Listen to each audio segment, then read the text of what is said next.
Shalom. Shalom. Welcome to another class here with ISBHPK. We are located, this particular branch is located in Houston, Texas. The school address is 231 FM 1092, Stafford, Texas, zip code 77477. The class times and days that we got here is on Mondays, Wednesdays, and Fridays. Mondays and Wednesdays from 7 to 9, Fridays from 6 to 8, Saturday from 10 a.m. to about 2 p.m. We also have a school in Virginia. The class times and days out there is Tuesdays, Thursdays, and Fridays from 7 to 9 p.m. Eastern Time, Saturday from 10 a.m. to about 2 p.m. Eastern Time. The address out there in Virginia is 2610 Granby Street, Norfolk, Virginia, zip code 23517. We also have a school in Rochester, New York. The address out there is 1600 Lyell Ave, Suite 1A, Rochester, New York, zip code 14606. Class times and days is Tuesdays, Thursdays, and Fridays from 7 to 9 p.m. Eastern Time, Saturday from 10 a.m. to about 2 p.m. as well. Then we have a school in San Antonio, Texas. And the address out there in San Antonio, Texas is 4444, that's 4 4s. Walsham Road, Suite 201, San Antonio, Texas, zip code 78218. Class times and days is Mondays, Wednesdays, and Fridays from 7:30 to 10. Saturdays from 10 a.m. to about 4 p.m. We ask that you like, share, and subscribe to all these channels. ISBK Houston, Virginia, Rochester, and San Antonio. We ask that you like, share, and subscribe to the 5 Minutes of Wisdom, Hidden Truth Bible Show, Israelite Media Corp, Mashaba's Blog Talk Radio, and also the kids class that we do on Sundays starting at 1 p.m.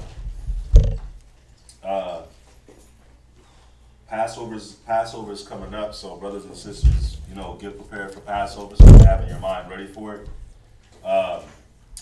Just Passover's going to be held in Virginia, so go ahead and figure out your travels, how you going to get there, figure out where you going to stay. Go ahead and swing that into motion so that it doesn't creep up on you too late, I'm guessing Fringed Up in Israel where is canceled right now. Not Fringed Up, but I'm guessing Fringed Up is put on hold until after Passover. And we do the Hebrew Academy here in Houston. That's every Tuesday. And then in Virginia, in Rochester, they do it every Monday out there for brothers that don't like to, further, their skills in teaching and all that. If you'd like to contact any of the priests, Kazakia's number is 757-300-4047. We ask that you text only during class. Quatazop's number, who's to my left, his number is 303-557-8979. We ask that you, support the business. The business is Sweet Ambiance. And we also got to have another business, Chosen Creations. And if you'd like to send in any donations, then, the links and the account number and all that is on the screen. So, yeah, that's it for the announcements. How's everybody feeling? Got a full house today. Barakatayah.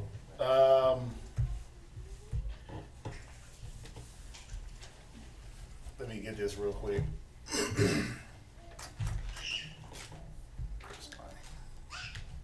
Word document. You can title this class,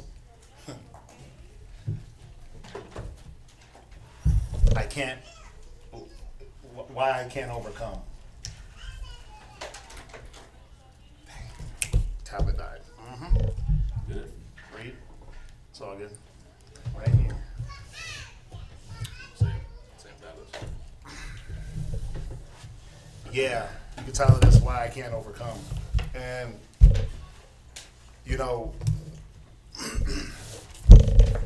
I'm gonna say this: the being in the truth is not. It's not supposed to be like the scriptures say, and I'm just kind of freestyling right now, it's not supposed to be hard. It's not supposed to be grievous. It's supposed to be, and it's not going to be easy either, because a lot of us have accumulated so much over the years that trying to reverse 20, 30, 40 years of filth in 2 years, it's not going to happen. Right? I mean, y'all get that, right? That you're not going to do this repentance, and there's not going to be speed bumps and bumps in the road and these different things that are meant to do what? To do what? Throw you out. Yeah, they're meant to throw you off. They're meant to keep you from overcoming. Whatever it may be, whether 1 minute is family, whether the next minute it's friends, finance, feeling left out, feeling not accepted, whatever the situation is, whatever your Ecclesiasticus, the 2nd chapter is at that time, right? Because we all got them, and that chapter never stops. It's a revolving sentiment in the truth. And I always say it that Ecclesiasticus 2 just changes. It should change as the years go on, where the preparing yourself to serve the Lord, preparing for temptation, that's never a thing that stops. Because the more I'm preparing myself, the more I'm showing the Most High that I am trying to overcome, that I am trying to grow. So what we're going to talk about is why we can't overcome. Why? If the Most High says that we're these trees, why aren't we doing what trees do? They don't have excuses, right? But they're there. Trees are put on earth for a reason, just like we're put on earth. So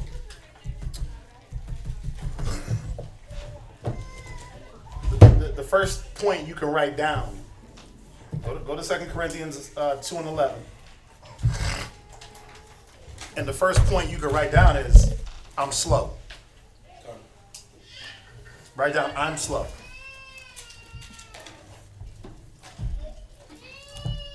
Because let's be real.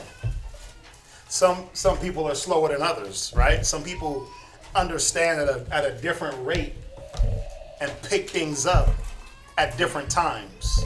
1 minute you battling lust, and the next person is glowing and sparkling in the spirit. Then 6 months later, they battling lust, and you're glowing and sparkling in the spirit. Yeah.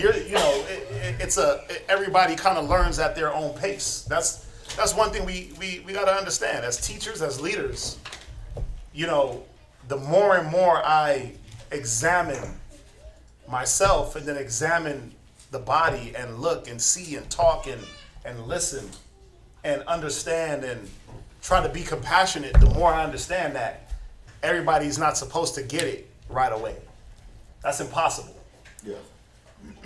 First of all, it's not up to me. It's not up to him. It's not up to us. Right? It's up to you all. But even then, it's not even up to you all. One man plant, one man water, the Most High give the increase. Fine. So everyone's growth and maturation is at a different pace. Some cats will spring up, boom, shoot to the moon. Some people, they slow boogie, slow crawl. And some people, it's 2 steps forward, 2 steps back. 2 steps forward, 1 step back. 2 steps forward, no steps back. 2 steps back, 4 steps forward. And we're doing this back and forth. So that's one thing that's always in consideration, is that the growth for everybody is not the same. But do y'all get that? Do you understand that you're slow? If this particular block fits you, do you understand that you're slow as hell? And that you don't pick up on certain concepts, the basic milk of the Bible, that you're still choking on that. See, if you don't understand what you are, then you won't overcome.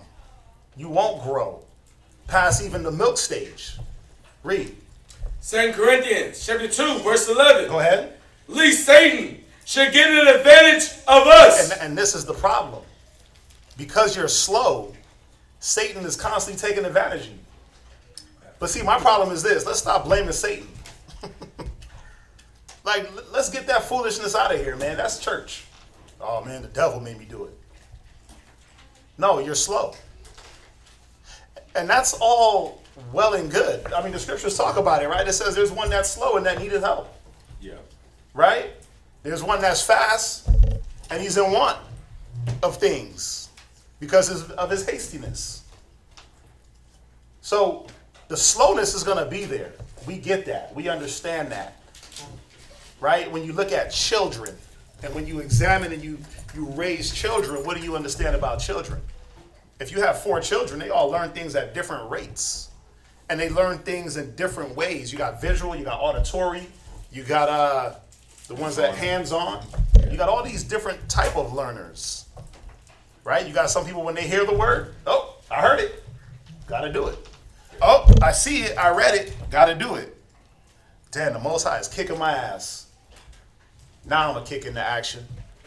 So we understand that there's going to be these different levels of learning and different paces. But again, do you understand that about yourself if this is you? That in your slowness, Satan is taking advantage of you. Read on. For we are not ignorant of his devices. But many are ignorant of this device. You're ignorant that you're slow. You're ignorant of the slowness because when we pointed out that you're slow, you're like, nah, I ain't slow. Who you calling retarded? Who you calling slow? And it's like, no, hold up, bro. We just trying to show you that there's something about you where certain things ain't clicking in your mind, and this is what's preventing you. But if you don't know, then how are you going to be able to fight it is the question. So there's a few things going on here, right? Yeah.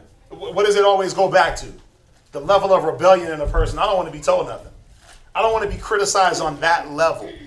Tell me the good things, tell me the good things that I'm doing. But now when you start to chip away at my ego, when you start to chip away at my psyche, when you start to group me in with the seemingly unsavory prototype of character, now all of a sudden I got a problem. But why?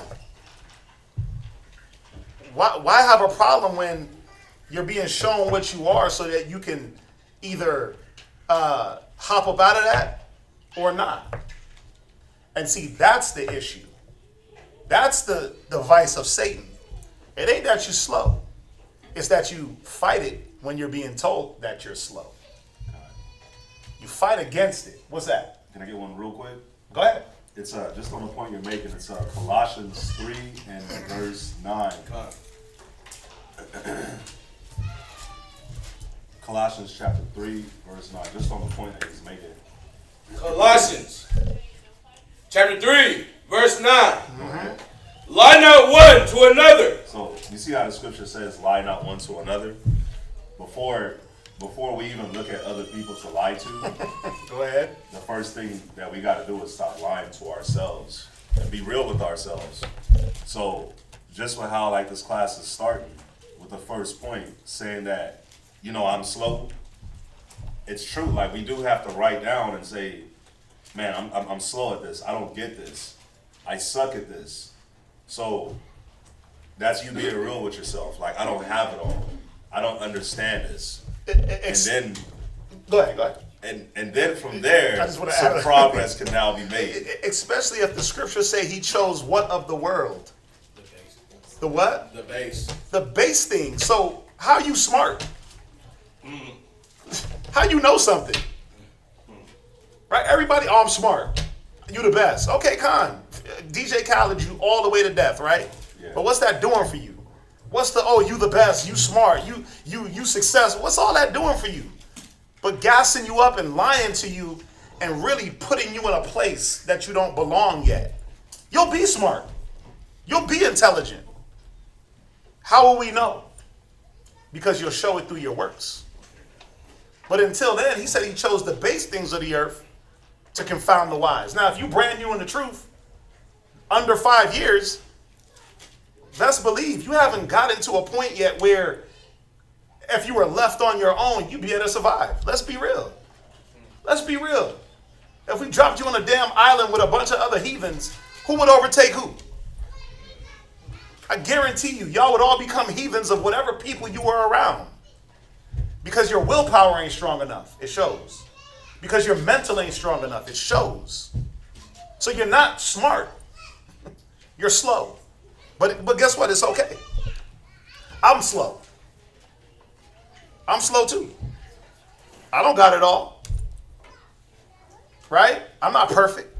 I'm slow as hell. Right? Like, we all slow, but at least I can sit back and admit it and say, man, I know my issues. I'm slow here. But you know, it's because we know that we're slow, because we've admitted that we are slow to ourselves. That's what makes us work to better the things that we're slow at. Come on. And make those changes. And if I could say this too real quick, so it says, lie not one to another, right? Yeah. Mm-hmm. And I was saying, not to lie to ourselves. Mm-hmm. Synonyms for lie, one is to mislead. Mislead, mislead, right? So if we misleading ourselves, then who are we hurting? Ourselves, right? You're boosting your own ego, but leading yourself to destruction regardless. Another one is betray. Who are you betraying? So if we betraying ourselves, then you got to ask yourself, what are we betraying ourselves out of? Right. And from? Yep. That's what I'm saying. Another one is to cheat, or to trick, or to fool. Well, go back to that betray real quick. Yeah. Because you're betraying yourself two ways. You're betraying the wisdom that's being bestowed on you to show you what you are. And then you're betraying yourself and again leading yourself down this path. There's a way that seemeth right unto a man, but the ways there are of what? It's death. So you're betraying yourself into a coffin, man. Into a slow spiritual death. And then you're betraying the wisdom of the Most High. What's that? As what you're saying, it's like the pride in us. Come. Right? The pride in us will make us blind. Pride is deceitful, and the ways lead to death. Come. Right? So Yes, sir. That pride is what's blocking us. So where if you get told something, you can't hear it because I'm up here. They're not telling me this. Yeah, these classes are happening, but it's not to me. I'm good. That pride will deceive. And that's Israel's biggest problem. What's that? So Judas is who's coming to my mind as far as betrayal. Right? So like we're Judasing ourselves. Yeah, you putting your own self on the cross. Because I'm not gonna do it. I don't gotta hang you. That's the thing. I don't gotta string you up like Israel did to Yahushua, like Judas did. I don't gotta sell you out. You've already done it to yourself. But see, I thought we were smart. That's not a smart thing to do, to betray your own self, to lie to your own self. How far can you go with that? Well, not far. Not far, right? So go from there. Go to Matthew 13. Did you finish with yours? Yeah. Okay, go to Matthew 13 and 19. Yeah. So we're dealing with this point that I'm slow. And I'm saying this with all love and sincerity. It's okay. Little tink tink. I was little tink tink. I'm still little tink tink. Yeah. I'm still handicapped in certain areas. But see, the difference is I'm able to hear and work on those things. So guess what I turn my handicap into? That's right. Yeah. I wasn't the most studious cat. I wasn't the most knowledgeable cat, and I'm still not. But I'm more studious than I was. I'm more knowledgeable than I was. I know I'm able to go through this thing and understand it at a different level than I was a year ago, 2 years ago, 3 years ago, 20 years ago. Why? Because I understand about me, but I'm able to let someone tell me, hey, you slow here. Damn, that hurt. Bakan, the water. You know what? Let me get better. Read. Matthew chapter 13, verse 19. Right? When anyone heareth the word of the kingdom Go ahead. and understandeth it not. And do what? Understandeth it not. Yeah, because you're slow. You're slow. See, you understand it not. Now here comes Satan. Here comes that opportunistic spirit, right? It ain't the man with the red man with a pitchfork. It's your mama. It's your daddy. It's your boyfriend. It's the homie down the block that just popped up after a few years. It's the weed man that brushed by you and he smelled like fresh clipped ganja. Damn, that's skunky. It's the alcohol. It's all these different things when the word starts to be implanted into you. Like a seed. You know what it needs? You know what a seed needs? You know what a seed is before it even grows? It's dead. A seed is dried up and dead. It needs to be rehydrated. Water, sunlight, rehydrates that seed, plus the dirt that is put in. And the word is like that seed that's supposed to mature. You're the dirt.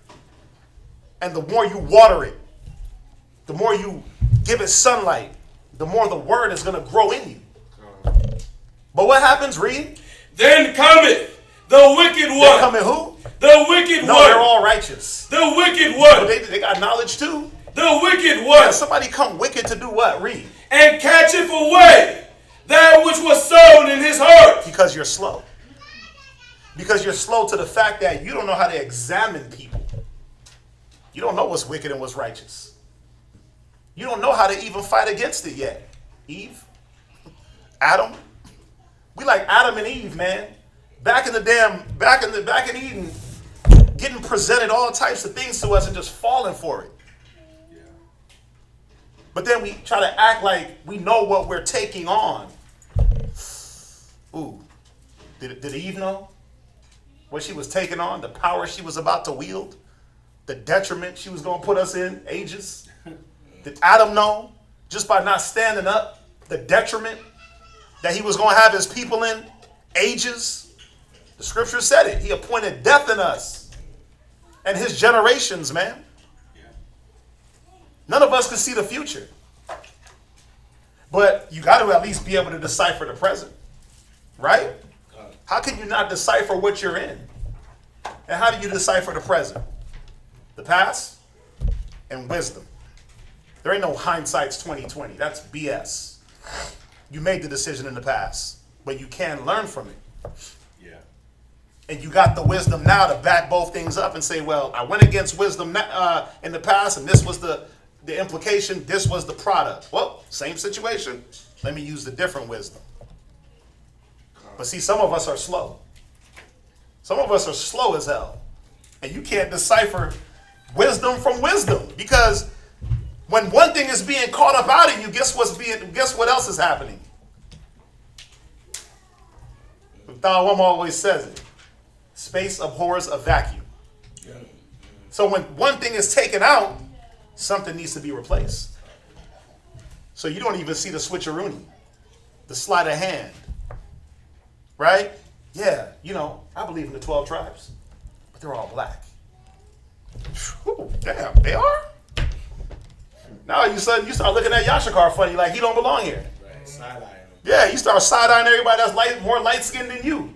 Because the seed of wisdom was switched out with the seed of wickedness. Because the wicked one came and put something negative in you. Yep. Well, because you're slow.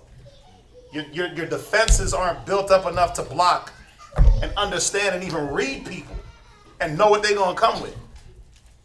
Give me 5 minutes with a person, I'll tell you what they're about. 5 minutes. Give me 5 minutes with an Israelite, I'll tell you what camp he's in.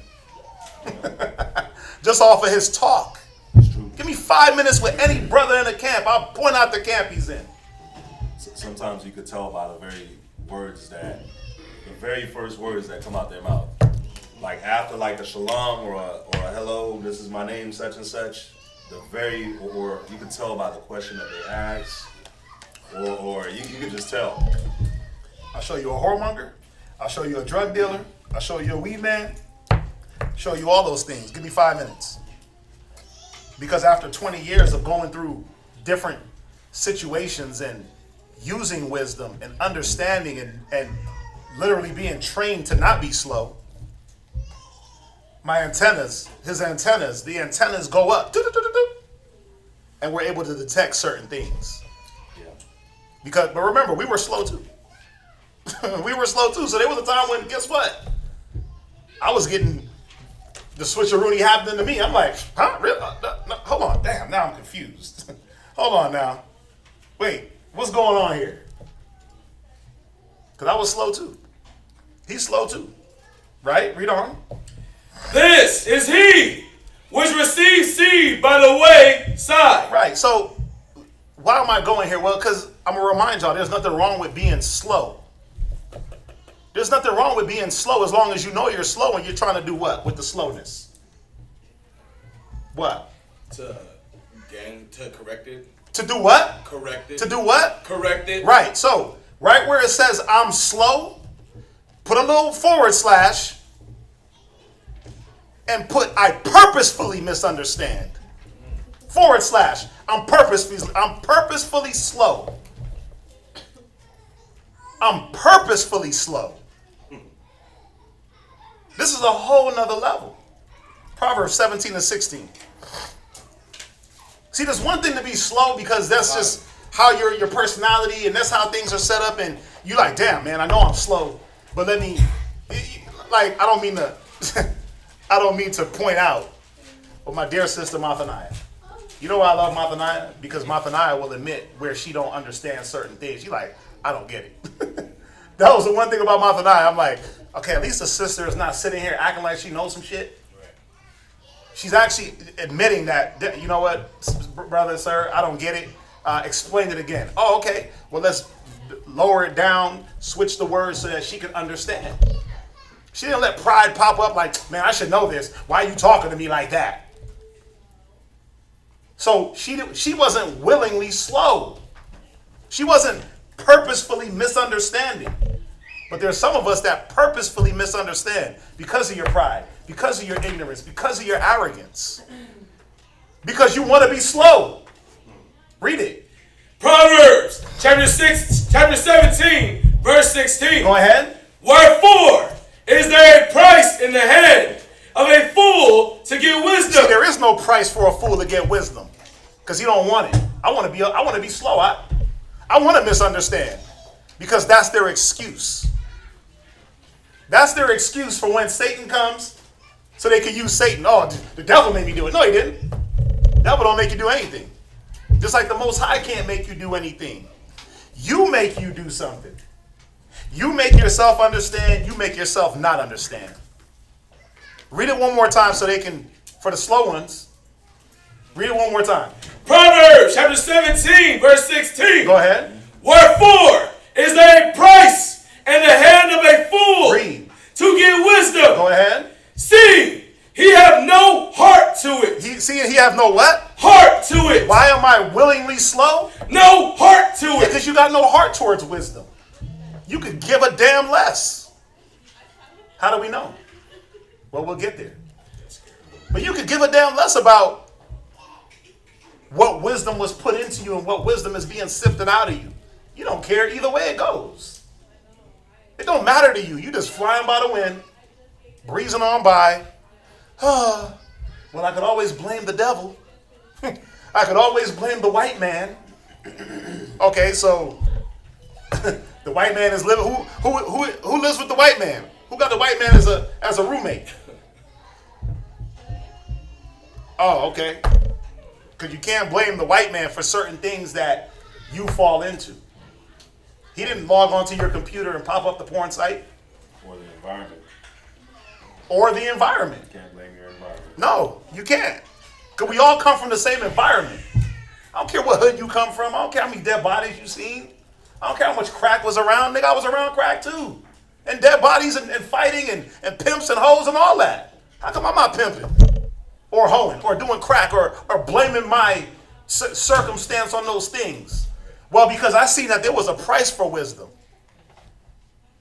I seen that there was a way out of that. So there's no excuse. Read it again. Wherefore, and get Proverbs 1 and verse 20. Read. Is there a price in the hand of a fool? Yashakar. Go ahead. To get wisdom. See, it says, wherefore is there a price in the hand of a fool? There ain't no price to a fool. He's like, I ain't got nothing for that. That's That's too rich for my blood. That's what a fool is going to say. Go ahead. See, he have no heart to it. Yeah, seeing that wisdom is free. Don't the Most High said he'll give liberally wisdom if any man asks? He said wisdom is free. But a fool is like, look, it's too rich for me. Well, really, it's not about the price. It's about the willingness to want to acquire it. Yeah. Proverbs 1 and verse 20. Proverbs chapter 1, verse Yes, 20. something, go ahead. I'm sorry. Before you read it, I was going to say too, remember wisdom. What is the definition of wisdom? Anybody, really quick. Proper application of knowledge. Proper application of what? Knowledge. So wisdom is the proper application of knowledge. So, you know, a lot of times, like, you could sit here and knowledge is being thrown out from class, from counsels, from conversation. But if, you know, when it says, like, you have no heart to it, if you don't have no heart to apply what's being said or to listen to what's being said, then it shows you if you're a fool or not. Like when advice, like when somebody that's already lived or came from where you're at and they're like, hey, I've been here before, trust me, I wouldn't do that. I wouldn't entertain that. But then you're like, nah. Then you're not applying what it is that they're being said. So then you move off of your own thing, and then what ends up happening? You end up becoming a fool. So you don't have no heart to what's being shown to you. You see what I'm saying? We've been sitting in class a lot of y'all been sitting in class for too long. You know what I'm saying? Getting these different conversations for too long, but you'll know if you have a heart to wisdom where when something is being dropped to you, but you want to go and do this, or you feel this way, but this is what was said, or this is what was shown, or you could look in the Bible and see that this is what it says, and you're like, nah, this is how I feel. Like right now. Some of us are feeling that right now. Like there's a paradox going on right now where it's like, crossroads.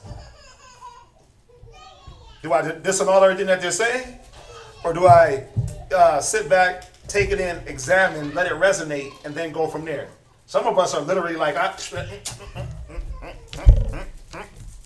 ain't hearing that. I ain't hearing that. I ain't hearing that. He ain't talking about me. Oh man, they're not talking about white people. Oh man, I don't want to hear it. Right, they ain't blaming Satan? Oh, okay. Man, what kind of camp is this? Right now is the time where everything he's explaining is going through some of our heads right now where you're openly disannulling. Yeah. Proverbs 1 and verse 20. Proverbs chapter 1, verse 20. Wisdom crieth without. Wisdom does what? Crieth without. Wisdom is $100 an ounce. Crieth without. Man, wisdom is so expensive that nobody can get it. Crieth without. Wisdom is yelling at us. Wisdom is crying out where? She uttereth her voice in the streets. Where she's where? In the streets. She's where else? In the streets. Read on. She cried in the chief place of concord. Go ahead. In the openings of the gates. In the city. In the what? In the city. Go ahead. She uttereth her words saying. Right. Now, why did I go here? Well, because what I'm trying to articulate to brothers and sisters is that wisdom ain't hard to find. It's not. She make herself known to those that come to her the right way.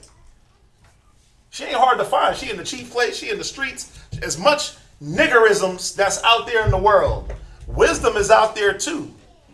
The wisdom to not be like them. That's That, yeah. That's what I was gonna say. It's not like it's just talking about. Oh yeah, you just gonna be hitting the intersection and seeing Israelites street speaking or and everybody living like savory. everywhere. Like no, it's not that. Like you can literally like one of the main reasons why we got this Bible is to literally look at people and be like, and look at their situations, look at their lifestyles, their choices, the way they carry themselves. And you can look at them and just get wisdom through that. They don't even got to open their mouth a lot of the times. Like when it says that it's in the city, you can like we can all move through the city and look and be like, This is a jacked up city. this is messed up. You know what I'm saying? Like you just look at the world and you're like, yeah, this ain't working, or this is working, or this is good, or this is bad. Like it's there, but people don't want to see it or hear it. The wisdom is that the wisdom of the world is foolishness with the Most High. Yeah. But see, If you're willingly slow, guess what you're going to do? I don't see no problem with it. I don't see no problem with the way they living. Yeah. I don't get it. Like, what y'all talking about? What's y'all's problem? What y'all on? Huh? Well, we're on the spirit over here, or trying to be at least. And they're on something else. They're on monkey business. But where's wisdom? Read it again from the top. Verse 20. Wisdom crieth without. Right, so wisdom ain't in no bank where you got to set up a 401k, have a Cash App card, and do some weird stuff. Wisdom is literally crying out in your councils, in class. It's damn near screaming from the Bible, read me! Your Bible is yelling at you. Read me. Apply me. And the more you read me, the more you'll understand me. Look at your life. That's what wisdom is saying. Yeah. Look at your life. And you like, what the hell's making all that damn noise? Let me turn it down. Let me turn down the noise. Right? World off, music up. That's how some of us think. I'm going to turn the world off and turn the music up. I'm going to put everybody on airplane mode and I'm going to go to my Wi-Fi and listen to music. I'm going to tune everything out. But wisdom is crying. What is it telling you? Read on. She uttereth her voice in the street. Read on. She cried in the chief place of concourse. Go ahead. In the openings of the gates. Go ahead. In the city she uttereth her words, saying, How long? Right? Ye simple ones. How long are you going to be slow as hell? How long? How long are you going to use that as an excuse? Well, I just don't get it. You know, I'm not the sharpest tool in the shed. Well, you better get sharp. Okay. What you do with a sharp tool? You sharpen it or toss it. Or a dull tool. Sharpen that blade. You can't get that boy sharp, you get a new one. But wisdom is going to ask, wisdom is asking you everywhere you go, how long are you going to be simple as hell? How long are you going to let Satan disadvantage you and then have the nerve to blame Satan? Like it ain't you disadvantaging yourself. First of all, you are Satan, damn it. Because the voice you hear, when it's like, yeah, hit that, smoke that, roll that, sniff that, that's your voice. That ain't no damn white man's voice. Talking about, yeah, go ahead and do that, girl. That's you. Yeah, I'm gonna like it. That's your voice, Satan. That ain't the white man. That ain't Satan. You ain't never heard Satan's voice. Let's be real. That's your voice. That's your conscience. Right. Yeah. But how long are you going to be simple to that fact? Read on. How long, you simple ones, will you love But see, simplicity? this is the problem. You love it. You love the simplicity. You love not being held accountable or needing to be accountable. That's why you can't grow. That's why you can't overcome, because you don't want nobody to hold the mirror, the standard to you. Israel loves it easy, man. It's like Israel just want to lay on their back and eat. And the laying on the back part ain't just sleep. It ain't just sleep. You'll neglect yourself from all physical activity except for sex. You know, I got to get it in. Okay, I get that. But see, when it's about catering to that flesh, we love that. Because the flesh is simple. That's simple to appease. The sad part about it is you never are satisfied. That's the non-simple part about it. That's the complexity of the flesh. The more you feed it, the more it wants. And the more it wants, the more you feed it. And the more you give in, the weaker you really are. Don't y'all get it? Well, no. Some of us don't, because I don't want to get it. I don't want to hear this. Read on. And the scorners delight. They do what? Delight. You what? Delight. It's a delight for you to scorn. It's a delight for you to be forward and go against. You love it. You feed off it. Read on. In the scorning. Go ahead. Real quick. Go ahead. Scorner.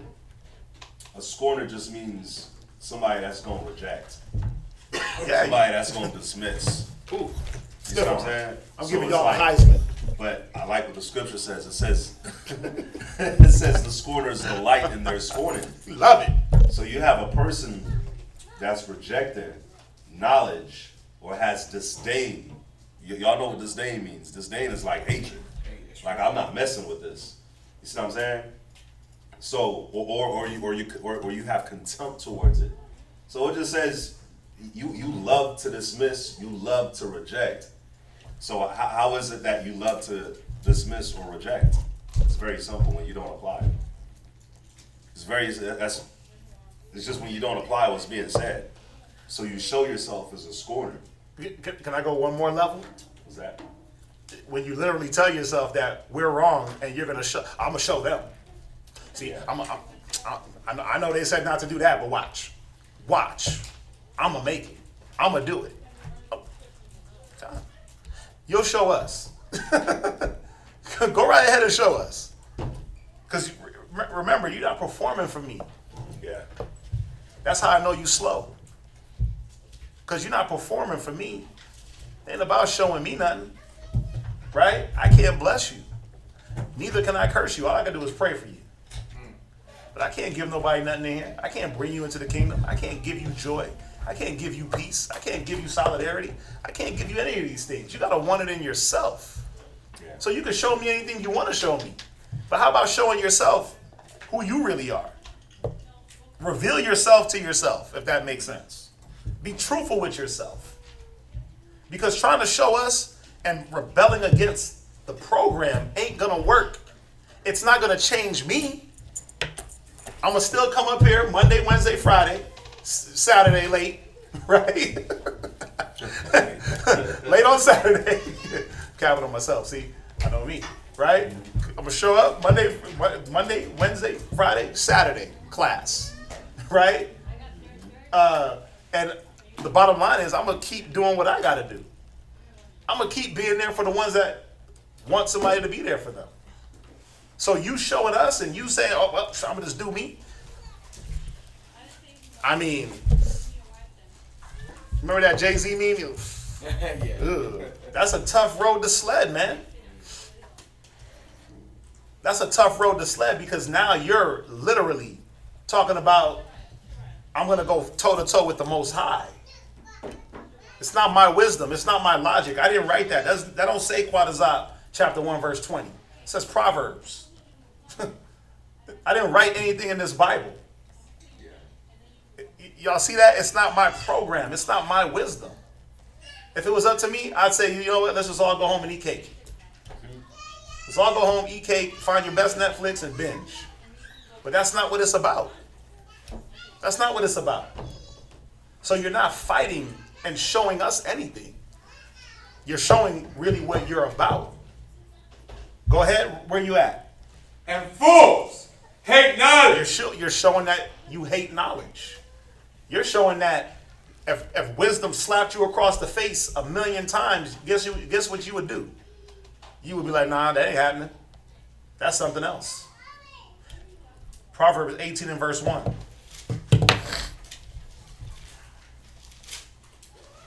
Proverbs 18 and verse 1. Proverbs chapter 18, verse 1. Yeah, I think there's like a gross misunderstanding that we're here to fight brothers and sisters to change.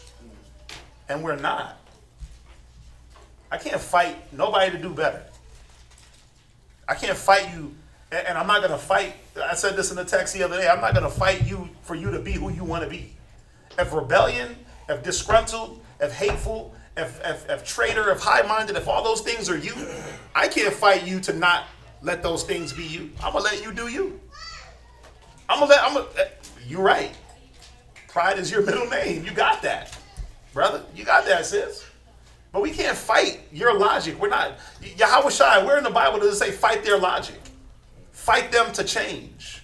No, what he did say was dust off your feet. It'd be better for Sodom and Gomorrah than for them. God. Right? God. That's what it does say. Yeah. It says a heretic reject. It says keep no company with a brother or sister like that. That's constantly contentious and rebellious. Read where we at. Proverbs chapter 18, verse 1. Go ahead. Through desire in man. Through what? Desire. Through a man's own desire. Read.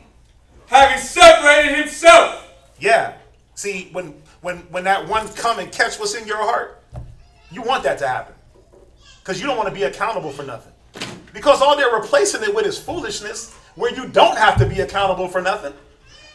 They took you from the accountability to the non-accountable. And you're like, I like this non-accountable. I don't got to be nowhere at no time. I ain't got nobody texting me. I ain't got nobody calling. Like, I like this. Woo! That's your own desire, though. Now, where is that going to get you? You might as well live like a damn 5-year-old if that's the life you want to live, of no accountability. You might as well do the I associate as a 5-year-old. What is it? As a 5-year-old. I identify as a 5-year-old. As a toddler? Yeah. Put a binky in your mouth and have somebody change your diaper. Because 5-year-olds don't want to be accountable. Children don't want to be accountable. So through a desire, a man doing what? Having separated himself, Go ahead. seeketh and intermeddleth with all wisdom. Go ahead. A fool hath no delight in understanding. Pause. So this is not a good, I had to take time for myself and I sat up in the closet and I was in the books. Nah. You rather intermingle with all other wisdom, with all other logic. It says a fool has no delight in understanding. Because you rather be ignorant. You rather use the excuse, I just didn't get it. I didn't understand. Go ahead. But that his heart may discover itself. Yeah, see, what is it? This is gold. It goes back to you hurting yourself. You're going to discover your own self. We don't have to discover you, put you on blast. We don't got to do that. Yeah. The Spirit will make the intercession where it needs to. And the Spirit is going to show each and every person about themselves. You know, somebody give me Matthew chapter 11, verse 16. You see how, like, in that verse 2 that we just read, where it says, a fool hath no delight in understanding? Something I want y'all to understand is, if you don't understand, that's on you. Because it's not going to be an excuse for you to not understand the Bible and not understand what's being shown to you. Because at the end of the day, when Yahushua comes and he's expecting fruit on this tree, he's expecting some form of growth, and there's not, like, oh, I didn't get it, or I didn't know, or I didn't understand. That's not going to be an excuse that's going to be accepted. Who'd You you see what I'm ask? saying? Who'd you ask? Who'd you go to? Who'd you counsel? Who'd you talk with? What'd you entertain? What'd you give yourself to? Yeah. Those It's might not be the gonna be accepted. those might be the follow-ups if there are any follow-ups. Like, think about it. What you think, like, when it's time, when it's Judgment Day and it's time for heaven and everything like that. What you think, like, all these people that's going to be dying, it says many are called, few are chosen. Many there be that shall perish than they that shall enter into life, right? So, what you think, like, the people that's perishing, either they're going to be like, we didn't know. We didn't understand.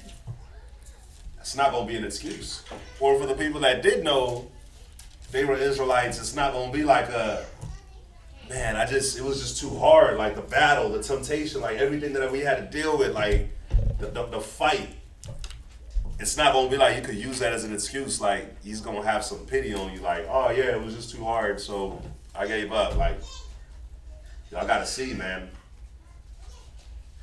The excuses, like, he's not going to accept it.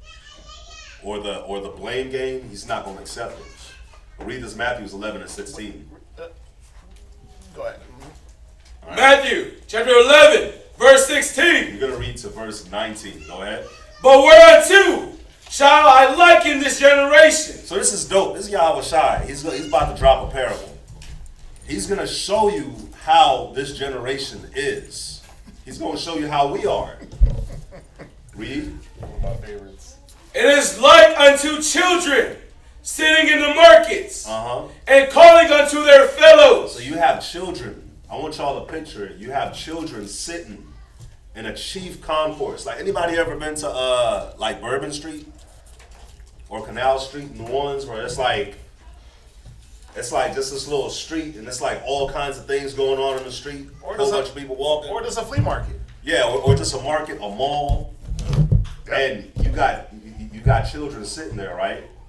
But check this out, read. And say, we have piped unto you, and ye have not So danced. you have these children that's sitting there, but they're not just sitting, they're piping, they're playing music. But ain't nobody dancing to the music. But these children, they're playing music, right? It's like you're at the club and nobody wants to dance at the club. It's like, what the hell? But the coldest part is they're like, play the music. That's Yeah. the coldest part. Play some music. You playing and ain't nobody dancing. Y'all don't get it yet. Read on. Y'all don't get it yet. We have mourned unto you. He gives you another one. We have mourned onto you. Go ahead. Okay, let's switch out from the music and let's mourn. Let's do the complete opposite. Let's do the complete opposite because music is supposed to make you joyous and happy and want to get up and dance. So let's do the complete opposite now. Let's mourn onto you. Go ahead. And ye have not lamented. And still nothing. you niggas won't cry. It's like we can feast and have a good time, and it's like I'm gonna be a beast in the feast. We can sit here, go into your spirit, and it's like shit. I'm not trying to hear that. That's what that's saying. That no matter what the hell we do, no matter which way we come, to get a result, the result is just not happening. Yeah, because why? It ain't never good enough for Israel. Yep. It ain't never good enough, and it's not convenient for you. Yep. Oh, see, well, when I was ready to mourn, all of a sudden y'all want to play music. What about my feelings? Oh, well, damn, sis, we got you. How about, look, we got you. Let's mourn. And, well, you know what? Too late. I'm ready to dance now. Oh, okay, well, what type of music you want? Oh, well, this is what I want to hear. Okay, we got you. Nah, see, that's too fast. No, see, that's too slow. Why I gotta be so loud? Like, god damn. What is it saying that our people can't be pleased? Can't be pleased. You can't be pleased. But is that a slowness thing or is that a purposeful thing? Even when you look at it, it's like we have piped and you have not danced. It's like you get these different classes, you get these different talks, these different counsels, these different experiences, but it's like you're still not dancing. Y'all see what I'm saying? Because you know what's called? I'll sit here and watch him do a class, and his classes ain't like my classes. His classes are a little bit more civil. And he gives y'all all the joy and the joy of the kingdom, and y'all gonna make it. And y'all sit there and look at him like, oh. I try to exhort. Yeah, and he's giving y'all all the encouragement, and y'all like, oh, the brother Locker Rob is so nice. And you still act like niggas. Then I come through flaming, blazing, yelling, screaming, cussing, and you still act like niggas. So which one is it? What y'all want? We supposed to just shut up? What do y'all want? That's what the scriptures are saying. Read. For John came neither eating nor drinking. See, John didn't come with none of that. Get your shit right. That's what he was on. And guess what? The water is too dirty. I can't get up in that. Go ahead. And they say, he hath a devil. Yeah, he got demons on him because he wants us to get up in the water and tell on ourselves. Read.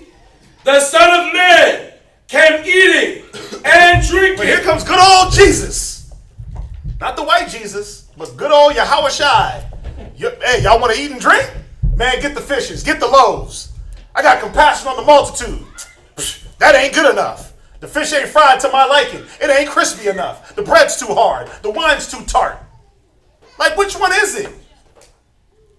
But see, that's the problem with our people. It ain't us piping and harping and mourning. It's you not wanting it. It's you making the excuse and saying it ain't good enough what y'all do.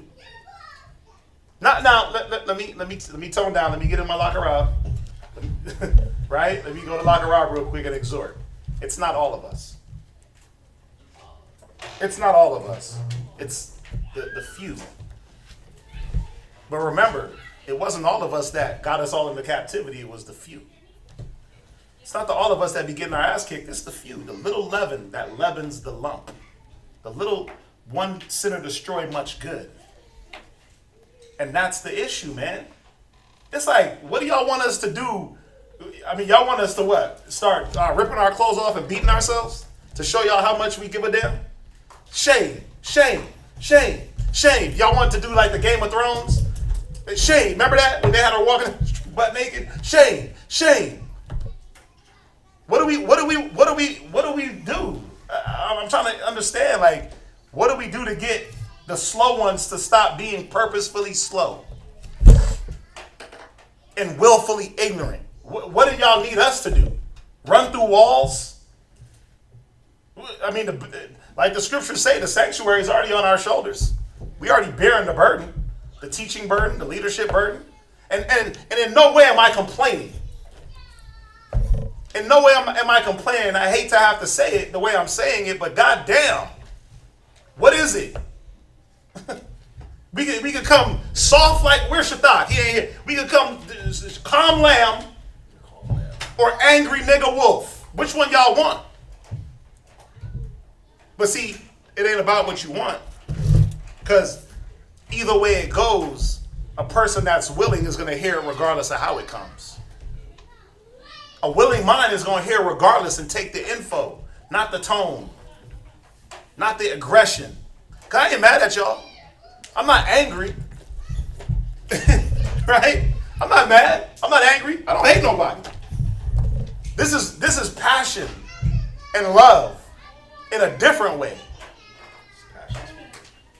Right. We say this is my passion speaking. Part of, But why do I have to get turned up? Well, because if we come turned down, you take advantage of us. Oh, they weak, they soft.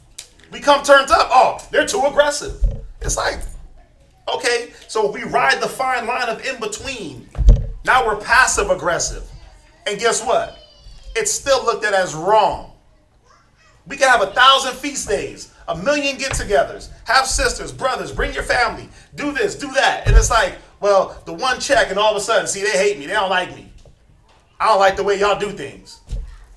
Okay, so what are we supposed to do then? Just let you be you? Because that ain't working.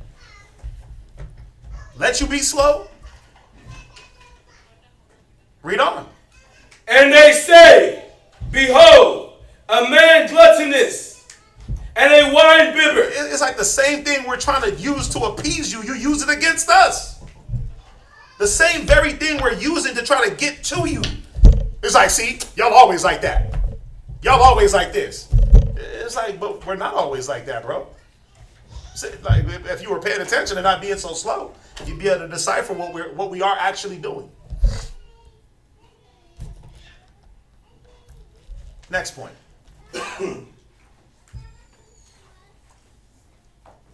You make provisions for the flesh. You make provisions to fail. Excuse me. Meaning what? I'm going to set things aside to fail, to not overcome, to not get past certain things. Hey, just to clear that up, it's you make provisions to fail, not the flesh. Yeah, you make provisions to fail. Yeah. Which, I mean, really, it's catering to the flesh. It's making provisions for the flesh, like the scripture is going to say. Go to 2 Peter. Go to 2 Peter 3 and verse 3. 2 Peter chapter 3, verse 3. Knowing this first, that there shall come in the last days scoffers. There's what? That there shall come in the last days scoffers. Well, see, because y'all ain't piping right, because y'all ain't harping right, because y'all ain't mourning right. Everything's a scoff. Everything got to get some back talk. But we get it. We in the last days. That's how we know. That's why I keep pushing, because I'm like, hey, if you're going to keep showing me in the last days, I'm going to keep pushing like it's the last days. Read on. Walking after their own lust. Wait, they do what? Walking after their own lust. Yeah. You can't overcome your lust demon because everything you do is catered to the flesh. Every move you make, every thought you conceive is about you and your whack little ego and your psyche and how to keep your ego lofty and fluffy. Go ahead. And say, where is the promise of his coming? See, while the whole time, what is the ones that's fighting for? What are the ones that are literally fighting and changing? We're like, damn, it's the last days. Salvation is nearer than we know. But the scoffers is like, ha ha ha ha ha, you niggas is tripping. I'm gonna dibble dabble over here. I'm gonna dabble into this. I'm gonna make this happen over here. While y'all over there struggling and fighting and acting righteous, I'm gonna go live my life. See, watch. Ta-da! Living my life. He did the shoulder. He said, man, why you do that? I'm glad you do that. I'm glad you did that. You know where it says, where is the promise that is coming? Oh my God. It's like some, for a lot of us, we're not actually saying that with our own lips. What I mean is, your spirit says that. You see what I'm saying? So instead of doing what you know you should be doing, you'll just be like, in your mind, you'll just be like, well, I'll get away. I have grace. I have mercy. Thank you. Or, Thank you. you know, all these prophecies still have to happen, so it's not time yet. It's just only one time. I'm gonna Yeah, stop. you gotta. I'm gonna get it together. And what you don't realize is that he comes a lot of different times. You got the big one that's gonna come, and when that happens, it's too late for anything. But he does come and give you a little check here and there. It's like, look at it like the plagues of Egypt. He told Pharaoh from the jump, I'm gonna kill your firstborn if you don't let my people go. What did he do leading up before that happened? You got 9 other plagues before this one right here came. Yep. So he came and gave him, hey, water turned to blood, flies, frogs, lice, pestilence, all these different things before he actually did the major one that he said he was gonna do, the one that was gonna really hurt. You see what I'm saying? That's the same thing that happens with us, where it's like you got this major one that's coming, where it's like you about to die, but in between that, there's little small things that come, little small checks, little small instances that come that should wake you up, where you should be like, you know what? Let me get on my stuff, but instead we don't listen, and we're like, where is he at? Where is he at? I don't see it. Yeah, and that's the sad part. Yeah. But watch, the scripture's gonna tell you why. Read. For since the fathers fell asleep, Go ahead. all things continue as they were from the beginning of the creation. Yeah, there's nothing new under the sun. Huh? See, we're still living. Yeah. Go ahead. Verse 5. For this they willingly are ignorant of. They're what? Ignorant It of. says you're willingly ignorant. See, this is part of the first point. You're willingly ignorant. It's no longer she's just slow, or he's just slow, let's appease that slowness. Now it's, I'm willingly gonna be ignorant towards you niggas. Because to y'all a bunch of niggas and I'm me. And I'm gonna treat you like, I'm gonna show you that I think y'all are niggas. In my action. In the way I roll, in the way I move. I'm gonna cater to my flesh and do my thing, and y'all gonna do y'all thing. That whole spiritual stuff, yeah, ha ha ha, rip yippee ki yay. But see, there's a willing ignorance that if you don't come up out of, that's where the destruction is gonna be. But see, it goes back to wanting to live in that simplicity. Remember in the Matrix when he said ignorance is bliss when he ate the steak? He said, I know this steak ain't real, but ignorance is bliss. That's how some of us be moving, like, to be sinful, that's the bliss. But that's why it says scorners delight in their scorning. You love it. What's that? Well, I have a question. So when the Most High is a person, he reads our hearts and he knows. You speak up a little bit. Because the Most High, Hey, and make sure, can y'all tell the kids back there I know the little ones ain't gonna do it, but the ones that understand, just tell them to tone down a little bit, please. the Most High knows, of course, our thoughts and our actions. Right? So we can't fool him and be like, oh, I didn't know, and pretend, quote unquote, to be ignorant. So how Right. is it? But it's not about fooling him. See, it's about, and going just back to the beginning of the class, it's not about, we know we can't fool the Most High. The Most High can see through your damn bone marrow. The point is, who you fooling? You're fooling yourself. But doesn't he make us accountable? Aren't we accountable when he checks us? Isn't No. it like No. you're No. accountable? No. Those two things don't even go hand in hand. You know why? Because you got people that'll get their ass whooped and be like, You know what? I don't see that. Bad luck. I don't believe it. Yeah, oh yeah, it's just bad luck. I'm Job. Wait, but but you out here doing negative. How are you Job? How are you Job out here doing sin when Job didn't do sin? So accountability and a check, the Most High can't make you accountable. The point is only we can make ourselves accountable by acknowledging what the Most High is doing in our life. Like Rob said, the perfect thing. 10 plagues. I'm going to kill your firstborn if you don't let my people go. The Most High said, I will not meet thee as a man. You see, the problem is we waiting for Christ to ascend out the clouds and talk to us. He ain't doing that. He's putting devils in your life. Don't you get it? Yeah. He's putting angels disguised as light. And you're like, oh my God, I found it. He's putting negative around you, negative people, negative situations. He's letting Satan do his bidding because of your lack of accountability. It says it. When the wicked one come and snatch what's in your heart. That's all it takes is, you know what? Go change her mind. Go change her mind towards what she's doing. Go throw an anomaly, throw a little fold, a little schism in there and see what she does. See what he does. That's all it takes.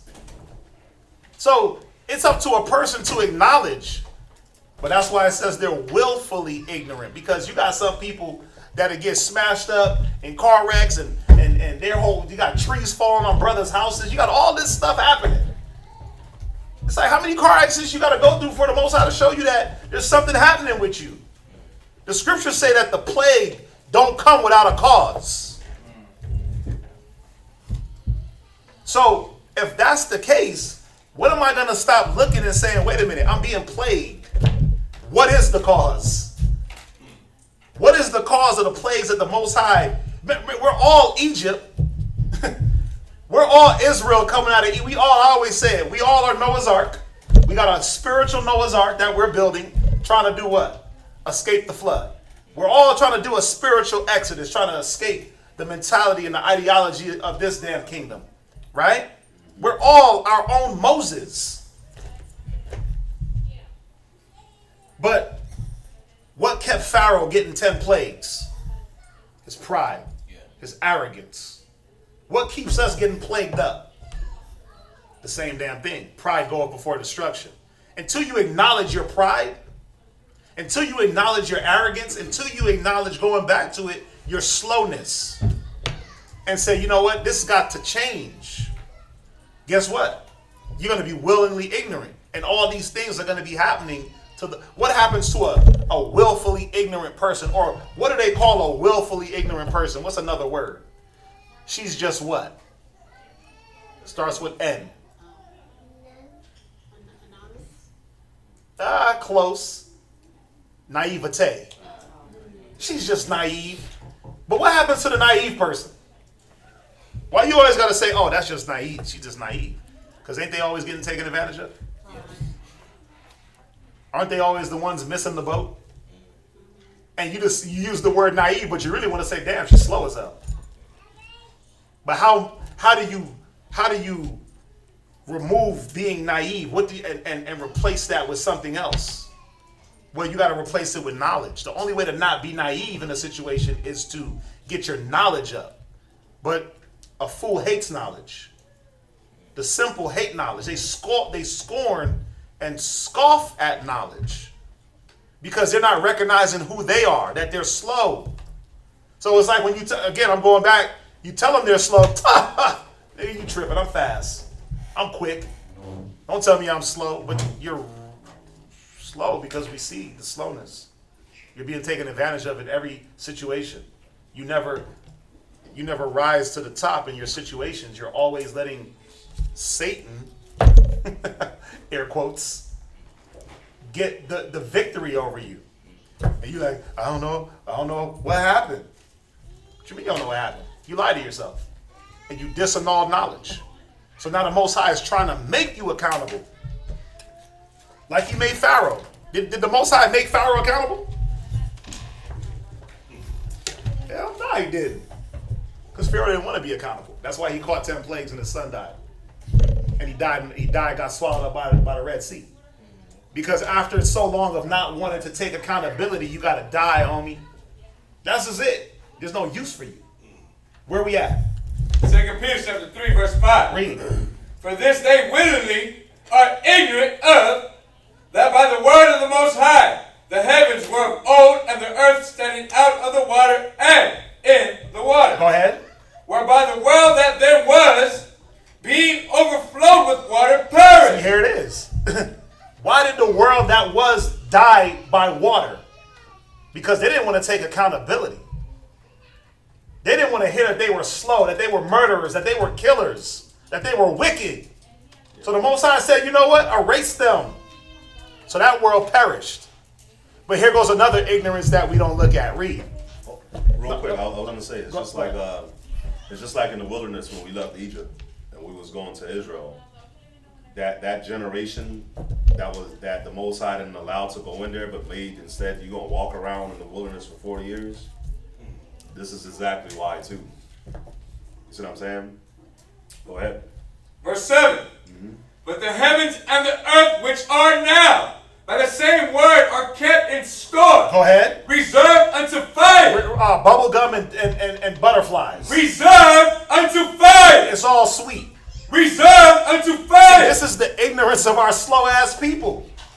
Reserved. That there's fire reserved to burn the next world, man. That when Yahweh Shai come, he's not coming to hug you. He's not coming to embrace the world. We are the world. We are the people. Hell nah.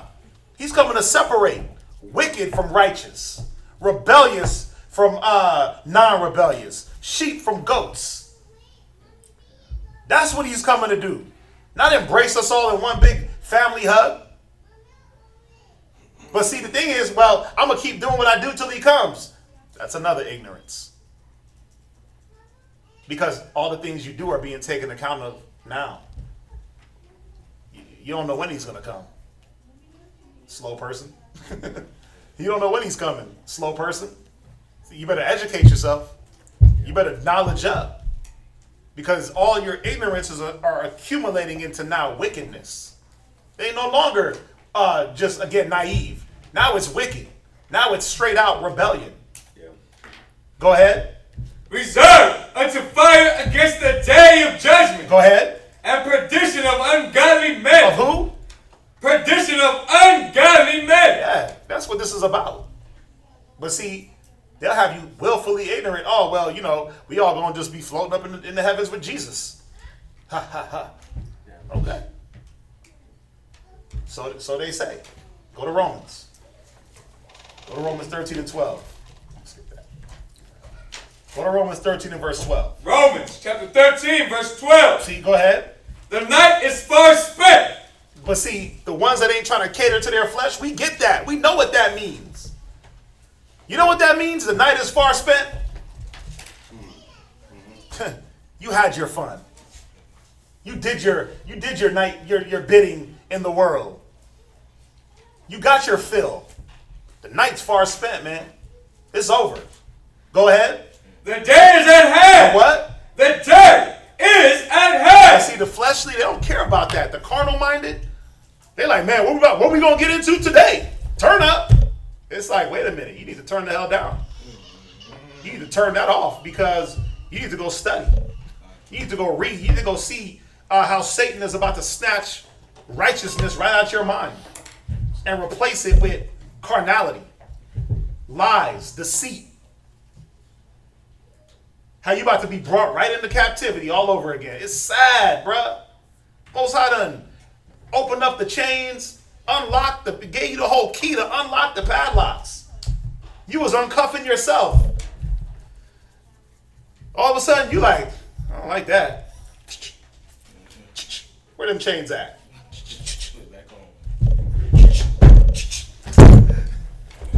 I'm back. Like what? I thought give us free. Like I was not. Freedom. Let us therefore cast off the works of darkness. Go ahead.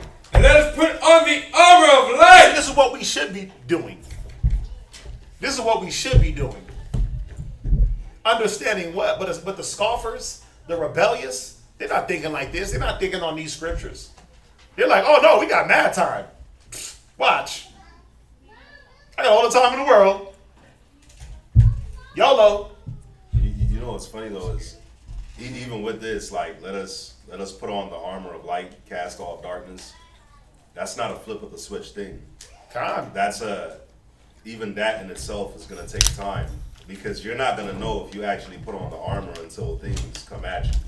I'll give you a good example. So it's time to use it. Yep. If I'm a weed smoker, I'm not gonna stop being a weed smoker because I didn't smoke yesterday. No. I'm gonna show that I'm a weed smoker when somebody tries to pass me a blunt, when I find a sack at the gas station, when a month or two go by and I'm like, you know what? The weed man called me and I'm like, nope.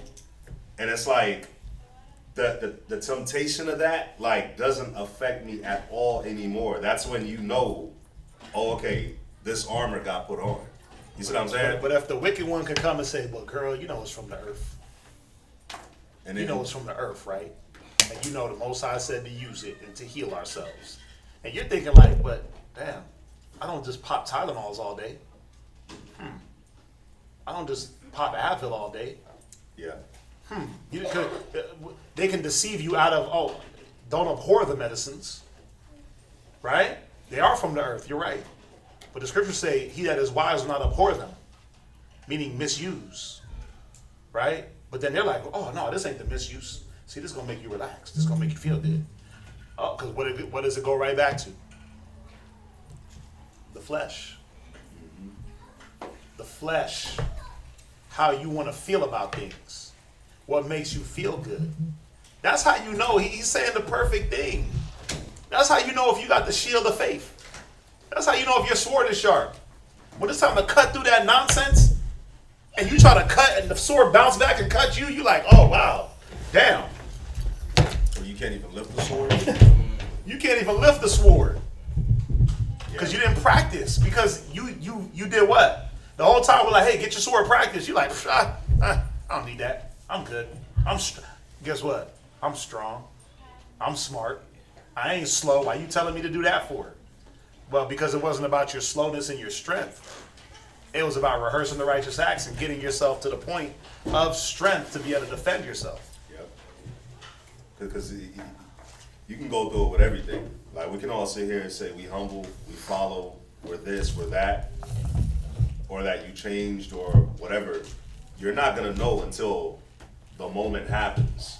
And when the moment happens, the way you react in the moment is gonna, or the decision or the choices you make, your actions is gonna show who you really are. If you did cast off the works of darkness, or if you did put on the armor of light. Read on. Verse 13. Let us walk honestly, as in the day, not in rioting and drunkenness, not in chambering and wantonness, not in strife and envy, Go ahead. but put ye on Yahushua, and make no provision for the flesh. But that's the point. We purposefully make provisions for the flesh, man. It's like you go to Romans 8 and 7. Real quick too, when you look at when you look at provision, so y'all know provision is supplying. So there's times when it's like you know you shouldn't be doing something, but you literally go and supply yourself the death. You literally go out there and look for it and find the death and bring it into your life. You got the catering, where you're catering to the flesh. You're furnishing. Think about when you furnish something. You got to go out there and look for the furniture. Oh, this is going to look good. Oh, this is going to match. This is going to go with it. You visualize how it's going. Oh, that's going to be dope in that corner. This is what provision is. Yeah. Fitting out. You equipped. Just so y'all understand. So that's what it's saying. Don't do that for the flesh. Don't find an excuse to do the will of your flesh. But really, it's not an excuse. You want to. See, the Well, problem with or this person reason. is you don't even need an excuse. You just like, this what I'm gonna do. Yeah. This what I'm gonna do. There no excuse needed. I'm gonna do this. F y'all. F the Bible. Most High can't touch me yet. I got this. Okay. But going to Romans 8 and 7. This is why. Romans chapter 8, verse 7. Because the carnal mind is enmity against the Most High. Enmity. Hostile feeling. Rivalry. Your mind is at a rivalry with the Most High's wisdom. You feel hostile towards God when he checks you. When the Bible comes out, hostility rises in you because you don't like that check. It's just like Pharaoh. He started getting hostile when the Most High was dealing with him. Every time Moses popped up, he get a little hostile. Well, I can do that too, nigga. Here's my magicians. Hostility. You know what? Fine. Take your whack-ass cattle, but leave the women and the children. You know what? I changed my mind. Sound hostile to me? But that's how you battle in your mind, in your head. Man. Skirt, dress, hair wrap, prayer, humble. Everything's a beatbox. Everything is a hostility towards what the Most High is trying to bring you to. Internal conflict. See that? See what it always goes back to? Who you fighting with? Yourself. You ain't showing me. The conflict is with you. You try to make it like, oh, see, it's them. Nah, it's you. It's an internal conflict with you. Something's off in you. I get it. I know what I got to do. I'm not beefing with the Most High. No matter what it is. It may not all feel good, but I'm not going to beef. I don't got no conflict. I'm free as a bird. Aversion. Aversion. Definition of aversion. Turning away from. Mental attitude or of opposition. I mean, what does it always go back to? You just don't want to do it. You just don't want to fight. You just don't want to overcome. You want to give in. You want to give in. You just like, man, it's easy. Right? Ain't that the thing with our people? It's like, man, let's just do the easy thing, man. Ain't that what I was hitting y'all with earlier? I'm like, man, this ain't supposed to be this hard. Let's just do it. I know it's hard, but can we just all get along? Can we all just hold hands, sing Kumbaya, and make it into the kingdom? That's what I want to do. God. I want to have a feast day every day, drink Douce, and just make it. But is that reality? But that's some of our reality. Like, I'm going to just be lustful. I'm going to just be carnal-minded. I'm going to just live how I want. Nobody can check me. Nobody can tell me nothing. And if you do, I'm going to raise up, and I'm going to still make it into the kingdom. But how?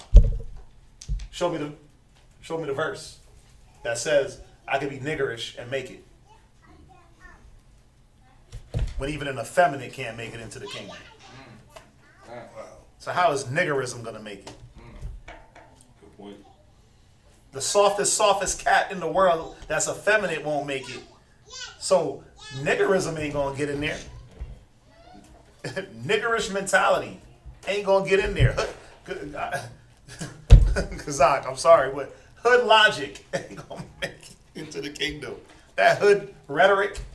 But what the base things the base things were supposed to change into the wisdom to confound the wise of the world. You weren't supposed to stay base. You weren't supposed to stay slow. You weren't supposed to stay ignorant. You weren't supposed to stay with Satan tricking you. Right? Again, that's church. Come as you are and stay how you are. We'll accept you all. Come on in, brother.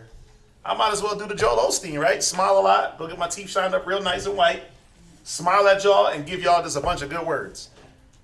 And guess what? Guess what? You still won't pay no alms. You still won't pay no tax, right? He's too black. You'll find some excuse. He's too dark. His teeth ain't white enough. Talks too loud. He's too loud and aggressive. I'll talk. Hey, boys and girls, right?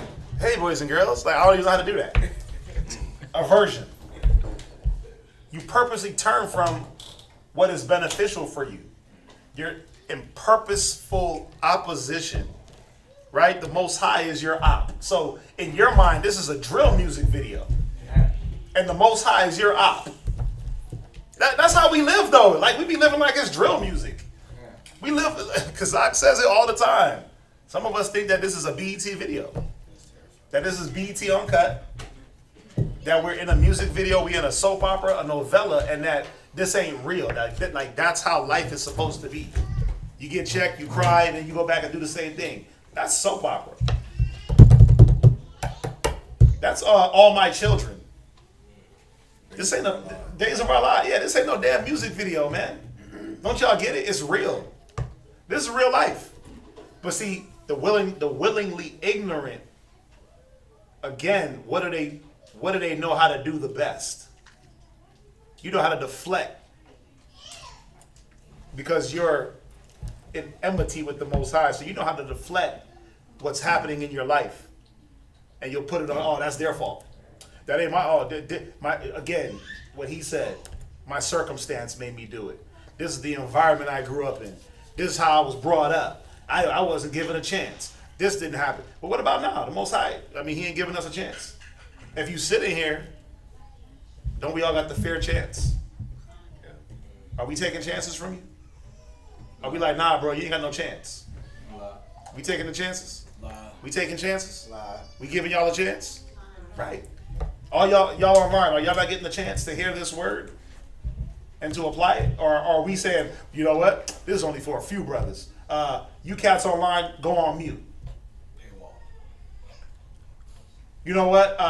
We're going to do a Patreon and y'all got to pay to hear us teach class. Yeah. We doing that? You got to pay for the edification. Yes, you got to pay for that. Here's the scriptures. Pay for the edification. Per scripture. Per scripture. Yeah, we setting up an OnlyFans. And y'all got to pay for us to break the Bible down to you and show you your life. Because that's all we're doing is saying, look at the Bible, look at your lifestyle. It's not even hard. We don't get anything from this. Matter of fact, we lose. Yeah, you know what we lose? We lose in the eyes of the unrighteous. Because it says when you reprove a wicked man, you get the mark. That's what the Bible says. When you check a wicked person, they look at you like you ain't shit. But the righteous, he said, let the righteous spite me and be a kindness. So we lose in the eyes of the wicked. But in the eyes of the brothers and sisters that's really trying to move forward and really trying to change, they appreciate it. You had your hand up, Derek. Abishaya Shlak. I'm sorry. Abishaya. Yeah, like man, coming into the truth, this verse kind of stuck with me, and I can see like how I can use that as an excuse was in Acts chapter 17 and 30. Go ahead. Oh, yeah. Right, Acts 17 and 30. Oh, yeah. Book of Acts chapter 17 verse 30. Yep. And in times Yep. of ignorance, the Most High winked at. Right, but see, there's a difference between just being ignorant and not knowing, and then being willfully ignorant. There's a difference. When you sit here amongst us, you eat, you drink, you work, you party, you play, you hear, you learn, and then you just like, the whole time you're in opposition, the whole time your mind is like, I ain't with that. That's the difference. It's one thing to be fresh out the world and just not know a damn thing and just you moving at the course of the world. And then you come in and you like, oh damn. Because what is the Most High really winking at? Better yet, why is the Most High winking? Because you was ignorant? What? Because you legit don't know. There's something else. There's something else, because once you do know, you have the option to do what? You did what? Change. Right. That's why he winked. That's why he gave you that, because you said, damn, I didn't know. I was slow. I was wicked. I was prideful. I was a whoremonger. I was a thought. I was doing this. I was doing thought activities. You know what? The Bible says, Proverbs 31, Titus 2, Titus this, Timothy's this. Oh, you know what? Dang, I got to change according to what the scriptures say. Because he didn't wink at you in the world. You got your ass kicked out there. Damn it. What do you mean? You was out there getting handled. You was out there getting tossed dude to dude, chick to chick, situation to situation. He winked because you said, you know what, I'm wrong. I'm gonna ease the burden up off you. You know what? Like it said in Job. Like it said in Job, he said that he gives you less than what your iniquity deserve. So I'm gonna let you slide. I'm gonna get you. I'm gonna get you, but I'm gonna let you slide. I ain't gonna kill you. I'm gonna give you a chance. Think about the ones that he ain't winking at. They're dead. They in jail. They caught up in some weird situation, man, that ain't no end in sight for them. But they put themselves there. Right? You want to finish it? Yes. But now commanded all men everywhere to repent, Go ahead. because he hath appointed a day in which he will judge the world in righteousness. Yeah, he's not going to sit back and say, oh, you did wickedly, so slide on in. He's going to judge in righteousness. He's going to judge us for our righteousness. Again, everybody ain't getting winked at. Everybody ain't getting that grace, that mercy. A lot of people do some real small things, and the Most High is like, get them out of here. But why are we willing to roll the dice on that? Why are we willing to take that chance? Did you finish it? Wow. Go ahead. By that man whom he hath ordained, whereof he hath given assurance unto all men, and that he had raised him from the dead. That's it. Go to Psalms. That's a good scripture. That's a good piece of literature to hold on to. That's a good piece of scripture to hold on to. That's a good anchor. Because it shows that the Most High got some compassion for you. But man, it's like some of us ain't even got compassion on our own selves, man. Most High done drug you out the mud. Like, you know how they say in the world, I got it out the mud. Most High done got you out the mud. What else did you get out the mud? Ain't gold found in mud? Don't you get gold out the mud and then it gotta be refined? You're like that gold the Most High pulled out the mud, but guess what? You don't want to go through the refining process. You like the dirt. You like the impurities. You love, next point, you love the evil. You love it. Bottom line, you love it. Ain't no excuse, ain't no this, ain't no, you love it. Psalms 52 and 3. Psalm 52 and verse 3. You love it, man. Some of us just straight up love evil. Love negative. It's our life force, it's our fuel, it's how we survive. You know, like them chicks, when you watch these little young girls and they interview them, they're like, so you want a toxic guy or a good guy? Toxic. It's like, what? What do you mean a toxic? Why do you want a toxic guy? Well, because it's fun and it's exciting. Yep. But don't you want to who would you rather settle down and get married with you? Good guy? But what would you choose right now? Toxic or good guy? Toxic, because it's fun. The bad boy. It's like you want the bad boy, the bad girl, because it's fun. Because you love what they have to offer. But how long does that really last? And is that really even real? But guess what? The slowness in us, the willingness to be ignorant got you thinking that evil is good. Read, where you at, Isaiah? Elijah? Psalm chapter 52, verse 3. What's Isaiah? Isaiah. Thou lovest evil. Thou what? Lovest evil. Go ahead. More than good. Go ahead. And lying rather than to speak righteousness. Yeah, I mean, the end, right? You love evil. You love evil more than good because good, it's too hard. It's too hard. I know it says be overcome with evil, but overcome evil with good. But man, I got to do too much things to do good. You mean I got to study? I got to listen to you talk? You gotta pull out scriptures. I gotta be obedient. I gotta shut the hell up and listen. I can't talk back. I gotta do this. I gotta have a standard. Like, damn, I gotta do all that when I can just give in. Bark like a dog? Man, listen, rough. rough, nigga. Because all that stuff you talking about, standard and doing good and overcoming, I ain't with it. It's too hard. Do you really love evil? Is it really that hard? Accountability? Is it really that serious? Is it really that deep? Ecclesiasticus? You want that? Yeah. Go ahead. Yeah, Ecclesiasticus 27 and 13. I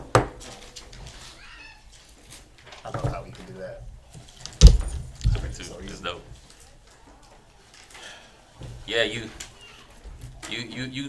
love the feeling, and you enjoy the pleasure of entertaining yourself with the evil. It's just like brothers like watching a good boxing match or a good football game. It's the playoffs, right?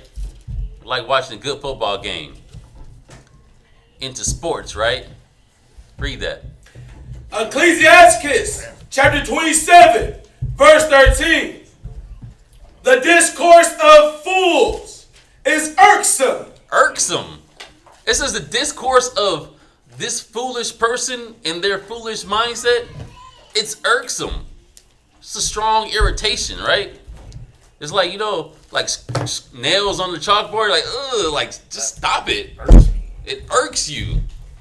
You get that feeling like, you know what irks me is when I'm putting my undershirt on and it rolls up, and I'm like doing like this, and I'm like trying to push it down. It's irksome.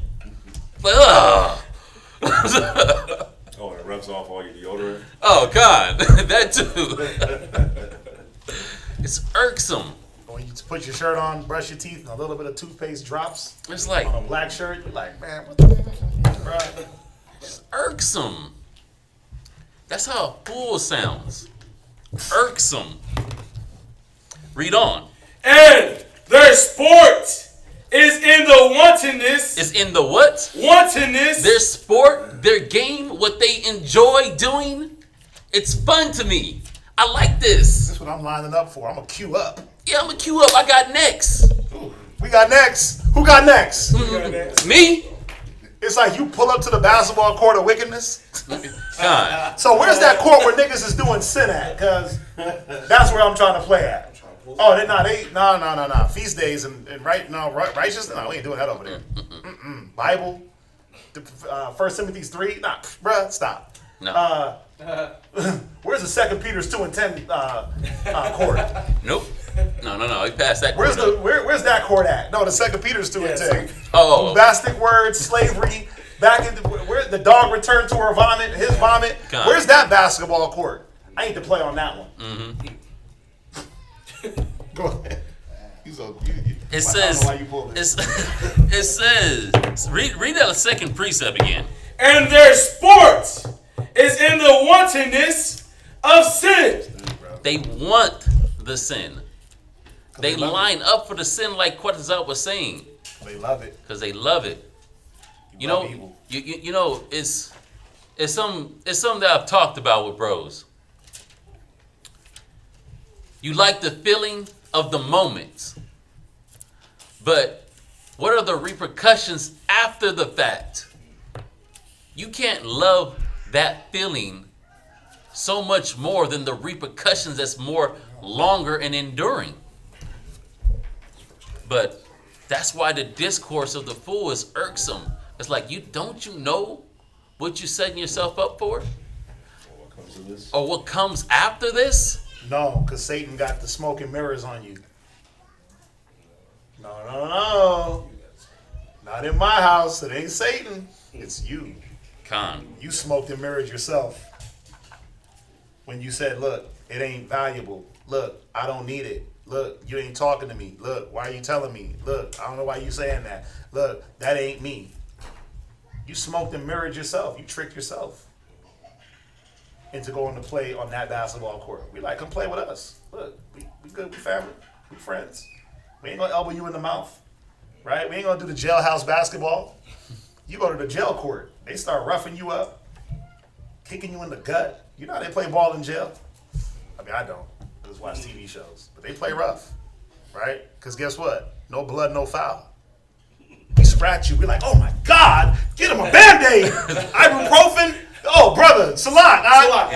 Bro, I'm sorry. Can we, bro, you need a massage? Yeah. What you need, No. No, use your eye. Look, No, it's just bro, a let me scratch. get you my arm. Just a scratch. Let me get you my arm, No. Here, take it. No. It's fine. I appreciate you, brother. Brotherly love. Yeah. But the other court, they like, bro, Yeah. toughen up, youngin'. You hurt and you reached out. They ain't gonna grab you. Hell no. Keep you up. Wow.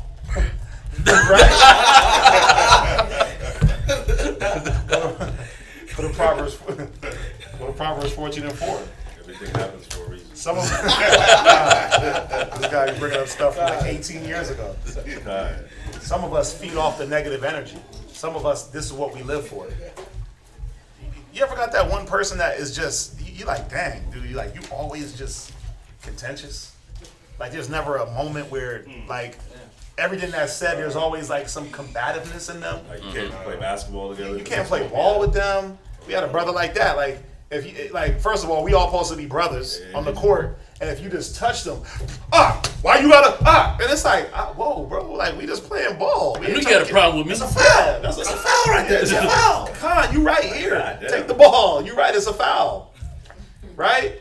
And then you don't want to play with him no more. It's like, bro, take your ball and go Nobody home. wants to play anymore. It's like, man, just hurry up and win somebody. Yeah.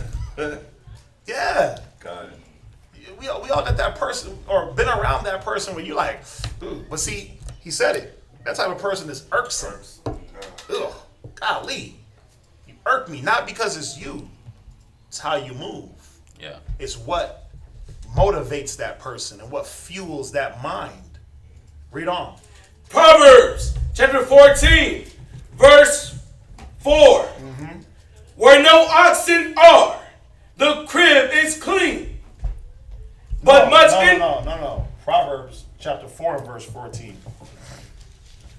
Proverbs chapter 4, verse 14. Enter not into the path of the wicked, Go ahead. and go not in the way of evil men. Go ahead. Avoid it. Pass not by it. Turn from it and pass away. Go ahead. Why? Go ahead. For they sleep not. Because they ain't sleep. When you at home sleeping, guess what they're doing? They up in the bed like, read. Except they have done mischief. They like, damn, how can I cause mischief? Before they get a good night's rest, they gotta cause some drama. They gotta find some way to cause drama.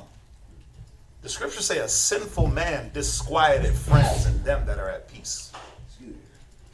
That's how these people move, man. They'll disquiet friends. We all chilling in peace, and it's like this person is driving wedges in between. Foundational relationships. Go ahead. And their sleep is taken away. Go ahead. Unless they cause some to fall. It's like they wake up out of their sleep like, hold up. I didn't get nobody to stumble yet. I'm tripping. Wait, let me get back on my job. What that sound like? Who they say never sleeps? The devil. The devil don't sleep. Right? It says sleep is the cousin of death. Because this person is moving off satanic energy. Devilish energy, man. That negative that fuels some of us. This is how they think. Like, what mischief can I cause? What discord can I cause? And what does that prevent that person from doing? Being able to see themselves. They mask that negative in the things that they need to do. You know what? I'm going to put the spotlight on them. Boom. Ain't nobody going to see me. I'm over here. Dum-da-dum-da-dum. But you mask what you need to do. Where you at? Verse 17. Go ahead. For they eat the bread of When wickedness. they wake up, they eating wickedness. What they ingest, what they nourish themselves with, what they nurture. Because what does bread do? Nurture, grow, gives you energy. Go ahead. And drink the wine of violence. Psalms 36:4. Somebody else get me Proverbs 20:17. Somebody else get me Job. They're going to call them out. Don't get scared.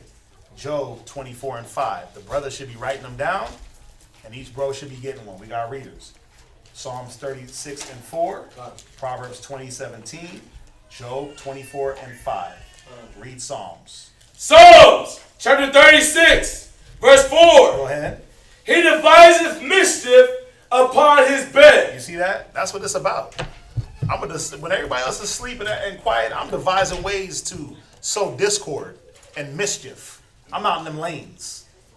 Or I'm in the bed doing mischief. Go ahead. He setteth himself in a way that is not good. Because why? Good energy is gonna put me on blast. Doing good takes too much energy from me. It's easy for me to cause discord. I gotta do too much work to do good. To attain good, I gotta do too much work, man. I ain't got time for that. But, damn, this mischief, that's easy. It's in all of us. It's already sitting there ready. Go ahead. He abhorreth not evil. Proverbs 20:17. Read. Proverbs chapter 20, verse 17. Bread of deceit is sweet to a man. See, not only is it mischief, it's deception. And this bread is sweet to that person. Because why? This is part of that negative energy. To deceive, to be deceptive. To be one thing and act like another. Or to act like one thing and be another. Read. But afterward his mouth shall be filled with gravel. Because that's the end result. You chewing on this bread thinking like, man, it's all good. Man, it's sweet. Next thing you know, you chewing on a bunch of rocks. That's the end, right? Go from there. Go to Job 24 and verse 5. Read it. Job chapter 24, verse 5. Read. Behold, as wild asses in the desert, Go ahead. go they forth to their work, Right. rising betimes for a prey. Go ahead. The wilderness yieldeth food for them Go ahead. and for their children. Go ahead. They reap everyone his corn in the field, Go ahead. and they gather the vintage of the wicked. Because that's what this person is about. When they go to do their works, what are they gathering? What is the reaping and the sowing about? Well, if you sow wickedness, if you sow sin, if you sow to the flesh, what are you going to reap? Death, destruction. You're going to reap the same thing you put in. Right? Go to 1 Peter. Chapter 4, verse 2.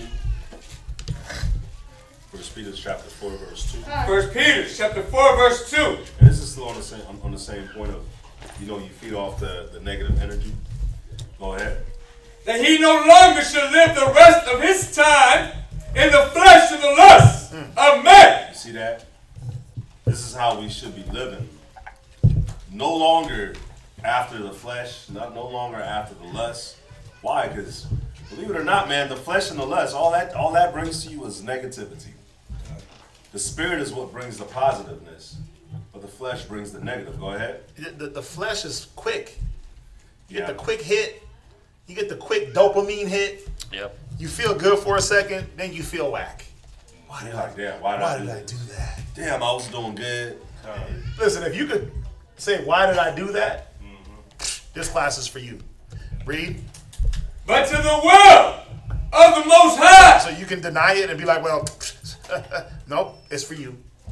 If you can question and say, why did I do that after you did something? I don't care what it was. Then this is for you, man. Because the things that we do, there shouldn't be no regret. There's no regret. Show me when you do something good is regretful afterwards.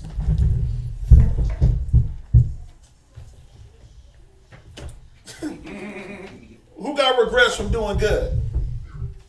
You give a brother a ride. Man, I should have never gave that brother a ride. See? Nah, you like, damn, man, I'm glad I gave a brother a ride. We had a good conversation, dropped him off, I'm headed home. Rakatayao. Yep. You think I'm going to regret this class? Hell no, I'm not going to regret this class. Because we're doing something good. Mm-hmm. You think I regret what's been going on with the camp? Suspension, purging? The hell no, I don't regret it. Hell no, I'm not mad about it. I'm actually happy. Because we live in the Bible. I don't regret it. Yeah. But you shouldn't have regrets if you're doing good. If you're doing good, there shouldn't be a, dang, man, why'd I do that?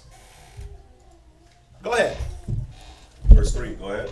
For the time past of our life may suffice us to have wrought the will of the Gentiles. And you know, I should have hit this when you had said the night is far spent. Mm-hmm. It's all good. It's all good. It's a good. Yeah. It's good to touch on it again. It says the time surpassed. The time. Just read from the top, verse 3. Verse 3. Uh-huh. For the time past of our life may suffice us to have wrought the will of the Gentiles. The will of who? The Gentiles. Not the will of the Most High, but the will of who? The Gentiles. See that? But the problem is, a lot of us, we don't want to change and do the will of the Most High. We still like that time in our lives where we got to just Turn up, move like a Gentile. party. Like he said, turn up, party, do this, do that, lay with this person, lay with that person. No accountability. Yeah, no standard, no. Fall right into your lust and make excuses. Not fight. Not recognize. Not have to recognize. And you know the one thing about what people, when it's time for them to recognize things, you got to think. Israel hates to think. Israelites hate thinking. We hate to have to really put our mind to something. That's why the scriptures say they're wise to do evil, but to do good they know not. Why can you roll a helicopter blunt and make it look like a helicopter and light it from like 18 different ways and smoke it from the tailpipe? Right? Why can a 6-year-old child bring a gun to school and shoot his teacher? Why can a toddler walk around in an apartment complex with a loaded gun and a diaper, but can't even damn spell his own name? Yep. Just think about it. Because it's easy. There's no thinking in that. There's no exhortation of your mind. There's no endeavoring. There's no pushing yourself. It's just be a beast. Does a dog got to think about being a dog? Nah. Nigga, you pull up on me, I'm going to bite, bark, act crazy, devour my food. Rawr! Right? And then that's it. That's it. A dog is being a dog. Yeah. But think about a dog that's being house trained and disobedient and domesticated. That's what they say, right? Mm-hmm. Think about a dog that's been domesticated. Guess what he got to do? When he sees another dog walking by and he wants to pounce off that leash, he got to sit there and I remember when I had my dog and he was trained. It's a trained damn pit bull. And I remember there was one time, man, another dog was walking by. He never really did this, but another dog was walking by and he sat there. And he was like, and he was shivering and shaking because he wanted to run after that dog so bad, whether to attack it, to play with it. But he had to think, like, if I pop off, I'll get my ass kicked. Right? So he like sitting there, he's sitting up like, and he's shaking and shit. His bones, like he was jumping out of his skin, but he was thinking, like, no, I gotta sit here. No, as much as it hurts, as much as I want to go do what dogs do, no, you're trained, homie. And he just sat there. And I was like, nope, you gonna sit here. Don't move. And he sat there. Now his brother, the other dog, we tied him up to the damn, and that's why he was acting like that. We tied him up to the handle of the garage door and he ripped the whole garage to run after the dog. Because that's how he wasn't trained. He wasn't trained. But that's the difference where while you're being trained to not do what it says in Peter, right? You're getting the will of the Gentiles untrained out of you, trained out of you. What happens though? When you get back around them, you're like, damn, y'all turning up? Oh my God. I want to turn up too. Damn. And they're like, girl, you need to come out with us. See, look, at Instagram. And they pasting all in your face. And you're like foaming at the mouth. Oh my God. I just want to go. And we like, nah, you good. Look, watch. Just think. Just think. Nah, bro, you don't need that. Just think. Watch. It's going to be all good. And you're like that dog that's like, and some of us do what? Rip the handle off the garage and run after that lust. And some of us sit there as hard as it is, as much as it hurts, as much as that niggerish instinct in you is to run after that. What do? You remain obedient. They get the prize. The nigga that ripped the damn handle off, guess what he gets? A rolled up newspaper. Right? A slap on the nose. No doggy treats for you. But that's what it's like. That's how you got to look at it. I know it's hard. We know it's hard, but it's easy to rot the will of the Gentiles. Why? Because they make it look fun. They turning up over there. They doing this over there. They ain't got no rules and regulations over there. Ain't nobody telling them nothing. Yeah, but then look at the result of them, though. Look at how they deal. It's sweet one moment, but it's gravel the next. Go ahead. I'm sorry. Yeah, go ahead. When we walk in lasciviousness, Which is extreme lust. Go ahead. lust, excess of wine, Yeah, gotta drink, gotta pop pills, gotta get high, gotta smoke weed, eat edibles, whatever. Go ahead. revelings, It's partying. Gotta be at every party, every club, every lounge. Question, and I want y'all to not lie. Who can see liquor and not have the urge to want to drink it? See, not all of us. Not all of us are like that. Where, I'm not saying you drank it, but the urge is like, man, let me get me a quick little snuff. Right? If you can't have, just think about it. You living like a Gentile because they're unsatiable. Yeah. They can't be satisfied. If you can't keep a bottle of liquor in your house more than 2 days, you got problems. I mean, I still got liquor from the damn feasts. Gone. from previous feasts. I still got a bottle of wine from Passover. That's the point. And then like, because you don't like the wine, all bread is sweet to a drunkard. All liquor tastes good after a while. After 2 shots, it all goes down the same. It'll get you drunk, right? But the point is, if you can't buy certain foods in your house and hold yourself away from that, you got a problem. You got issues. If you can't be around certain people and not want to be like them, you got issues. This class is for you. They still got a hold on you, Craig.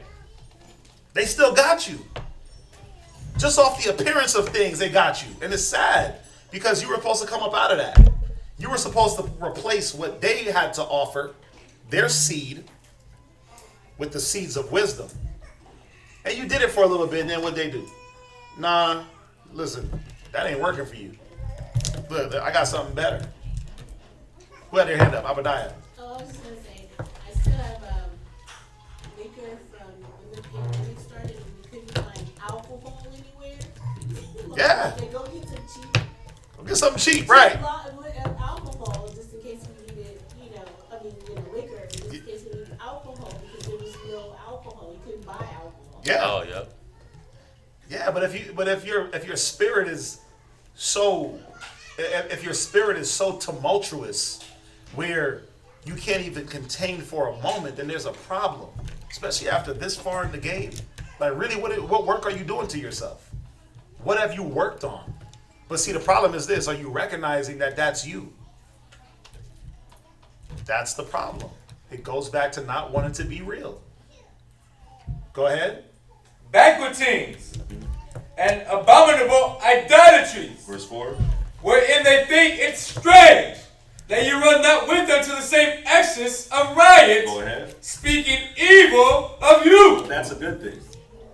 It's a good thing. You're not supposed to be the same as them, so they are supposed to speak evil of you because they don't understand, they can't comprehend why you don't want to do this thing that feels good or that is fun. Well, one of the reasons you don't want to do it is because you know what comes from that. You know what comes from doing all these things. You know the end result. You see what I'm saying? A lot of times, the majority of the times, the problem is ain't none of us thinking about what happens after this. what happens after I do this or indulge in this? What's next? You see what I'm saying? And even if you do think of what's next, you don't think of like the long-term real effects. That's the cold part. You don't really have the understanding of everything of the ripple effect that the choices and the decisions make. We don't consider it. That's why we do those things. But then once we do it, once we partake in all these different things that it just names, and even there's even more that it didn't name, once we partake in it, and then you're going through it, you're like, oh crap, this is too much. You become like Cain, where Cain is like, this is too much for me to bear.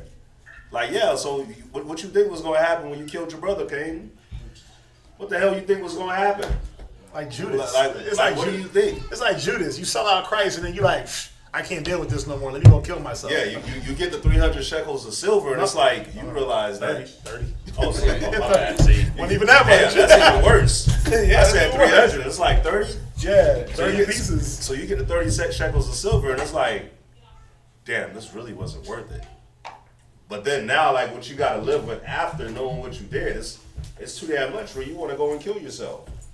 You see what I'm saying? Same thing with Esau. So you sold your birthright. When the time came for you to use your birthright, for you to gain your birthright, it's like, oh, damn, this person took it for me, or this person swindled me out of it. Now you want to go and kill that person when you're the one that gave it up. You see what I'm saying? Because really, what does the wicked one come and take from you? He takes the understanding of your actions. Yeah. He takes away the understanding of, when I do this, this will happen. When I do this, this will happen. He literally takes away your ability to understand the process of your actions. That's what kids do. Good example. Shayla, I laid her down for a nap earlier. That time. She never went to a nap. Kept coming downstairs. Kept coming downstairs. That time. I kept bringing her upstairs. So she falls asleep 30 minutes before we got to get ready. So she falls asleep, so I wake her up. And she's like losing. She wants to sleep. Showered her, put her in the high chair for her to eat something before she come here, and she falling asleep with the high chair. And I'm like, yeah, because I get it though. She's a child. She's not gonna think of, okay, I have to take a nap, or else I'm gonna be cranky and groggy. But I don't want to take a nap right now. So she's not thinking that, oh, damn, this is all that's gonna happen. You see what I'm saying? But that's what makes us mature adults, is we're thinking about everything, every choice, every decision, every movement, like down to your facial features, the way you answer and your voice tone, like all that processes in your mind, or it should process in your mind in a second, where it's like, if I answer this person with this facial feature, this voice tone, this is what's going to happen. This is what's going to come from that. We don't be doing that. I'm going to read this real quick. Jeremiah 4:22. For my people is foolish. They have not known me. They are sottish children. Now, he could have just said they are children. But sottish means dumb. Void of understanding, right? And they have none understanding. They are wise to do evil, but to do good they have no knowledge. Because that's what Satan is doing. Air quote, Satan. No, that's what you're doing to yourself. You literally blind yourself out of the path of, okay, this is what happens when I do wrong. This is what happens when I do good. And you blind yourself off that path, off of your own desires, off of your own logic, off of your own counsel, off of your own wisdom. And just ask yourself this. How's it working? Did we finish that? Okay. Yeah. Go to Jeremiah. Ask yourself, how is it working? Now, this is the thing. I know some of us can sit here and be like, well, you know what? Great class, brother. I hear what you're saying. That ain't for me. Well, I'm going to show you something. How do we know that it fits you? How do we know that this class... I'm not saying we. How do we know? Because we know who it fits. How are you going to be able to acknowledge that it fits you and use the Bible to understand? Well, the Most High said that we're like trees, right? I said that earlier. I talked about that earlier. Con. Most High equates us to trees and seeds and the olive tree and this, that, and the third, right? So go to Jeremiah 17 and verse 8. Right? The Most High said we should be like trees. Now, ask yourself what type of tree you are. Are you this tree? Read. Jeremiah chapter 17, verse 8. Right? For he shall be as a tree planted by the waters. So the water represents the wisdom. Are you constantly avoiding the wisdom? Are you avoiding the reproof, the check? Are you hiding yourself from the water? Now that water's too, are you criticizing the water? See, that water's too salty. That water's too this. That water's too that. Why I gotta be so strong? You can't turn down the current? You can't divert some of the water? Right? Are you running to the water like a thirsty person that needs water for this life source? Or are you just like, man, why y'all keep getting me wet? Go ahead. And that spreadeth out her roots by the river. Are you grounded and rooted in the knowledge of Christ? Or are you like a tree with no root that when somebody comes to lean up and get some shade, they blow your ass over with them? Are you a ship tossed in a storm? Like a child tossed with every wind of doctrine? Or are you rooted, planted, firm? These are questions that you got to ask yourself. I'm not putting this on nobody. Put it on you. Read. And shall not see when he cometh. Because you got shade. You got nourishment. You got nutrition. Your leaves ain't withering away because it's too hot. You know when a plant, you know when a tree gets too hot, you know what it starts to do to preserve itself? When it don't got enough nutrition, when it ain't got no water, it starts to drop leaves. Wait a minute, damn, she looking naked out here. What's up with the brother? Damn, man, he was like the fir tree. Now all of a sudden he looked like, you know what I'm saying? Winter has come. Yeah, he looked like winter is hitting him. Dang, like the tree in my front yard. It's terrible. Oh yeah, it's naked. That boy is terrible. He ain't got not one branch. Cut him down, right? But how are you looking on the outside? Right? How are you looking on the outside? Are you looking sick and degraded? Or are you looking happy to be here? Is there joy? You know, you could tell a healthy tree. Because when it's supposed to be nice and green, it's nice and green. In wintertime, you can even tell when it ain't got no leaves on it, but you can tell, oh, by the time April hit, that boy gonna spring right back. But you can tell the ones that's, I don't know about that one. Because even when the leaves are off, the bark is halfway white. It look white and dry. Like that tree needs some oil. Roots is exposed, right? The roots are showing out of the ground. I'm telling y'all about my tree in the front yard. You ever looked at the tree in my front yard? Half of it was dead. The other half was alive. But the half that was dead, that side of the tree, the roots are exposed. Exposed roots mean death for a plant or a tree. Are your roots exposed? Are you dying on one side and lively on another? Right? Somebody put in there Psalms 1 and 3. Yep. I didn't go there, but you could add Psalms to this. Chapter 1 and 1 and verse 3. Read on. But her leaves shall be green. They shall be what? Green. Because a tree in summer, in spring, when it's flourishing, them leaves should be green, not white. Not halfway dried up. Or yellow. Go ahead. Yellow. Go ahead. And shall not be careful in the year of drought. Right. Even if there's a drought, that tree sucked up enough nutrients from its rooting to be able to do what? Nourish itself and survive. That tree's roots, you know, they tell you when you plant a tree in the ground, you're supposed to plant your tree and you're supposed to use like a PVC pipe, maybe 2-3 feet, and you put it in there with the roots and you water it in the pipe. And you train that tree to search for water underground. You water it from the top, the roots are going to get settled more at the top. But you water it in the bottom, that tree is going to train itself. Those roots are going to train to go deeper. And that tree is going to be stronger. And it's going to be more nutrient dense. And it ain't going to be able to be cut down and moved. But some of us, you getting that water in from the top, but you're not training yourself to go deeper into your own self. deeper into the word, to be rooted and strong. So your roots, they're just floating somewhere in between nothingness and lust. And at any moment, if you don't like something, you can pop out that ground. That's just what it is. Go ahead.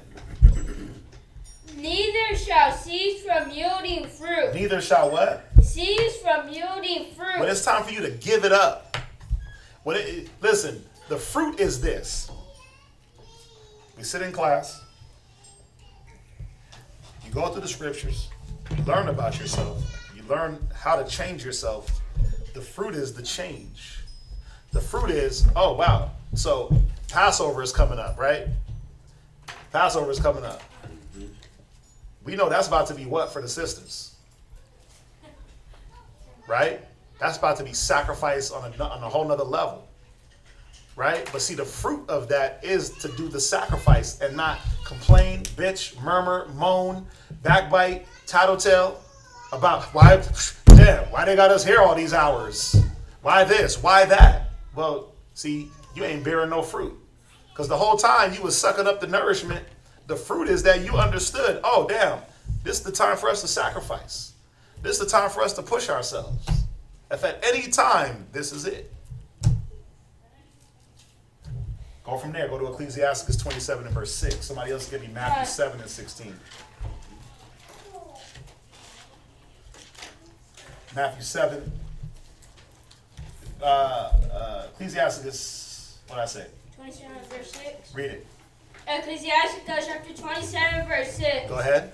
The fruit declareth if the tree have been dressed. Now, believe it or not, a tree is programmed to yield forth fruit. You ever go to the grocery store, you pick up a fruit, you pick up a damn, whatever it is, and you're like, ooh, that boy got to stay on the shelf, right? But you ever go to a tree and pick fruit, and you pick and you're like, oh, no, that one, he got worms. You bite into it, oh, dang, it's too sour. It's too this, it's too that. All that is predicated on what you do with that tree. How much nurture you give it. It says the fruit declares if that tree has been dressed. The dressing around the tree stump, right? The fertilization, the dung, the banana peels, the eggshells, all those things that you give to this tree so that when the fruit pops out, it's not too sweet, it's not too sour, it's not lacking. All those things come from what you give to this tree. But guess what?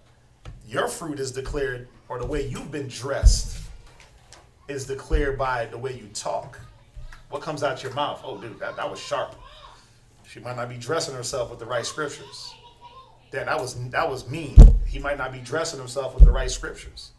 Damn, why he moving like that? Well, he's not dressed with the right scriptures. You're giving it the nutrients, but it's the wrong ones.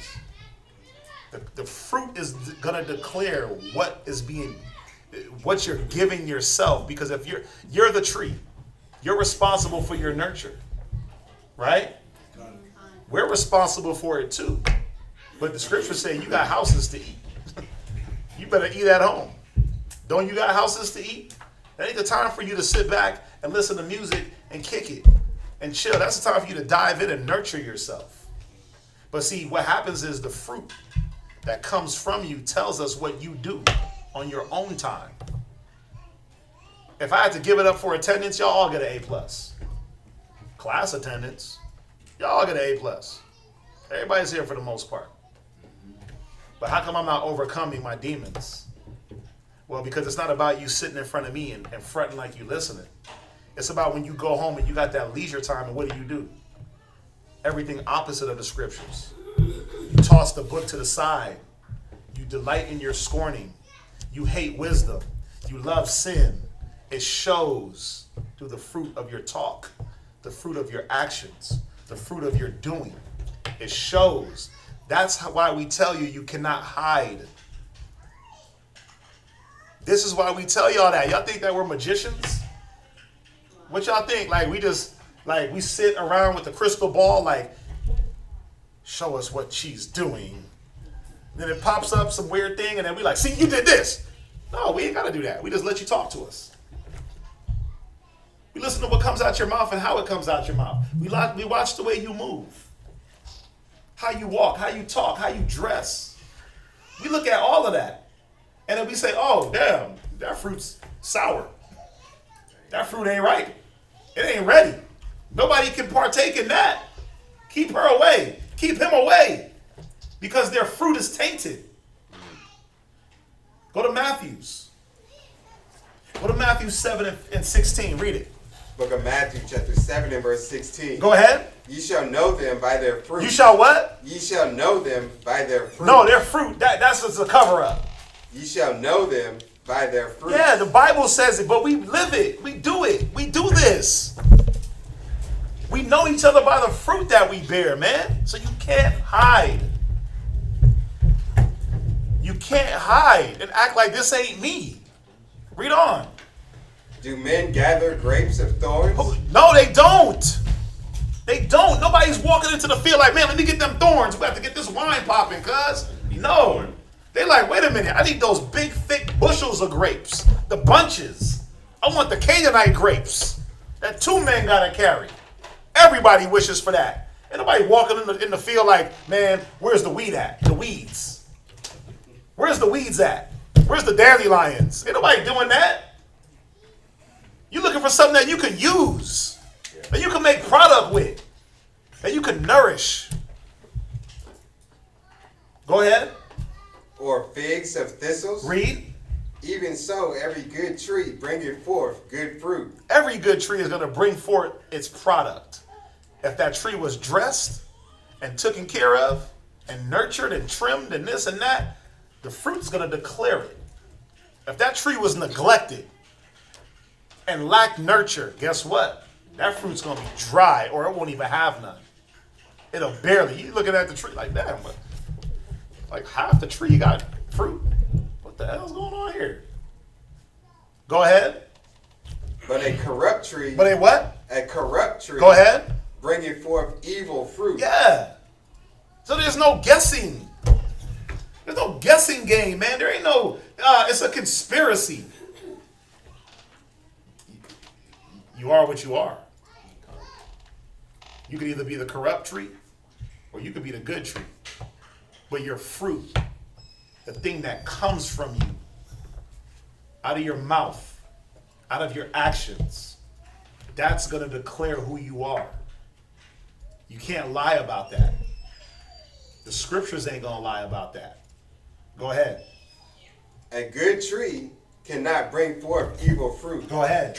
Neither can a corrupt tree bring forth good fruit. Go ahead. Every tree that bringeth not forth good fruit is hewn down. What you think I'm about to use the tree on my front yard for? That's about to be compost. I'm about to use that as a garden bed fill. Cut them up and put it in the garden bed, because that's all it's good for. It's not fulfilling the purpose. It was supposed to beautify the yard. The tree was ugly as hell and half dead. Or you can use it for fire. Or fire. I've been telling brother, I got firewood out the yin. I got firewood, barbecue wood, this wood, that wood, wood. Right? Because that's all it's good for now, to be burned. Now I got to repurpose this tree that was supposed to make the front yard look good. Now it just makes the front yard look whack. But remember, we're that tree that's supposed to do what? Not just be there for your looks and your beauty, not just to beautify this earth, but bring something good towards the earth. To nurture, like if somebody can't come to you and pull from you and be nourished from what comes out your mouth, then you got a problem. I don't got the problem. You got the problem. But if all people get from you is contention, strife, hate, anger, murmuring, complaining, then you're the problem. You're that corrupt tree. If nobody wants to be around you because of these things, you got to change it. You got to see you.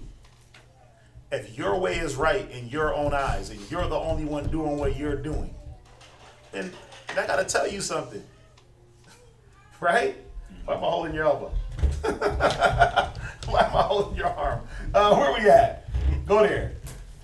Ecclesiasticus. Right. Ecclesiasticus 13:15. Nah, bro, that's his script. No, it was yours. Huh. Go ahead. Ecclesiasticus chapter 13, verse 15. Every beast loveth his life, and every man loveth his neighbor. Go ahead. Verse 16. All flesh consorteth according to kind. All flesh. The flesh of beasts, the flesh of animals, the flesh of fruits, the flesh of vegetables. It all consorts to its kind. So what you link up with is your kind. What you're drawn to spiritually is your kind. You can't get away from that. Now, in putting off the old man and becoming the new, well, if you know that you're growing up or you grew up corruptly and you're trying to be that new fruit, that new tree, why do you still consort with the old ways or the old types of trees or the old types of flesh that you were transformed from? Because you're still there. And you weren't really transformed. You weren't really transformed. You still stayed in that mind. That same spirit that's been on you never left you. That's why it's like when Partisop gave the example about the dog, like wanted to just jump out. Because it still lusts for these same things. It hasn't got the godly sorrow. It hadn't received the dang. I might like the way that feels, but I hate with vengeance what comes from it. No, That was never developed. that godly sorrow ain't there. Con. Not yet. It gotta be a little bit more ass whoopings, a little bit more Most High breaking you. And on the point of that, a little bit more butt whoopings, a little bit more Most High breaking you. How low or how bad does it have to get before you wake up and open your eyes and look up at the light? Like, cause I've seen people go all the way. They might as well have been in the dirt, under the dirt. Like, how far does the Most High have to smash you? But you know who you are according to what you linking up still with, what you keep drawing. Read on. And a man will cleave to his life. You cleave to what you like. You stick with what you like. You like the arguing. You like the contention. You like the fussing. You like the back and forth. Skip those last two. Oh, yeah. You like all of that. That's why you cleave to it. You watching Real Housewives. You watching the soap operas. You watching all the drama-filled shows. Every time I see these shows, all I say is it's the Chronicles of the Wicked. I see enough of it in real life to watch someone else live it as daytime television. But the point is, you cleave to what you like. You are what you like. And just to make that clear, look at what you rather surround yourself with. What do I rather surround myself with? Because we say you cleave to your life. Now, what am I surrounded by? What am I striving to be around? Right? Am I that tree trying to be by the water, or am I running from that? I got one more. Go to Jude. Good old Jude. Yashakar. Jude 1 and verse 8. And again, no, Yashakar got it. Yashakar got it. We're not pointing the fingers at nobody, but just line yourself up and say, man, am I fitting these descriptions? Do I fit the description? Right? We don't want to stereotype. We don't want to profile, right? Like Esau be profiling us. We ain't trying to profile nobody. But somebody fits this description, or else it wouldn't be there. Read. The book of Jude, chapter 1, verse 8. Go ahead. Likewise, also these filthy dreamers. Yeah, ask yourself, do my dreams align with the dreams of the Most High? Does my will and the things I want align with what the Most High wants me to have? Am I a filthy dreamer? Chasing my own dreams? Is it about me? Go ahead. Defile the flesh. And in my filthy dreaming, do I have to defile my flesh to get my dream to come to pass? Am I still living defiling the flesh? Go ahead. Despise dominion. Read. And speak evil of dignities. Wait, what? Speak evil of dignities. Now when it comes to authority, am I speaking evil? Of dignity, dignitaries, and authority. How do I feel when authority figures put me in my place or tell me, or non-authority? How do I take it? How do I deal with it? How do I process? Do I even process? Go ahead. Yet Michael the archangel, Verse 10. verse 10, but these speak evil of those things which they know not. Do I run my mouth about things that I don't even know nothing about? Go ahead. But what they know naturally, as brute beasts. Am I brutish? Am I brutish in situations that don't call for me to be a brute? Am I still trying to be the dog out there in the wild ass, and everybody else is civil? Do I have wild, brute intentions?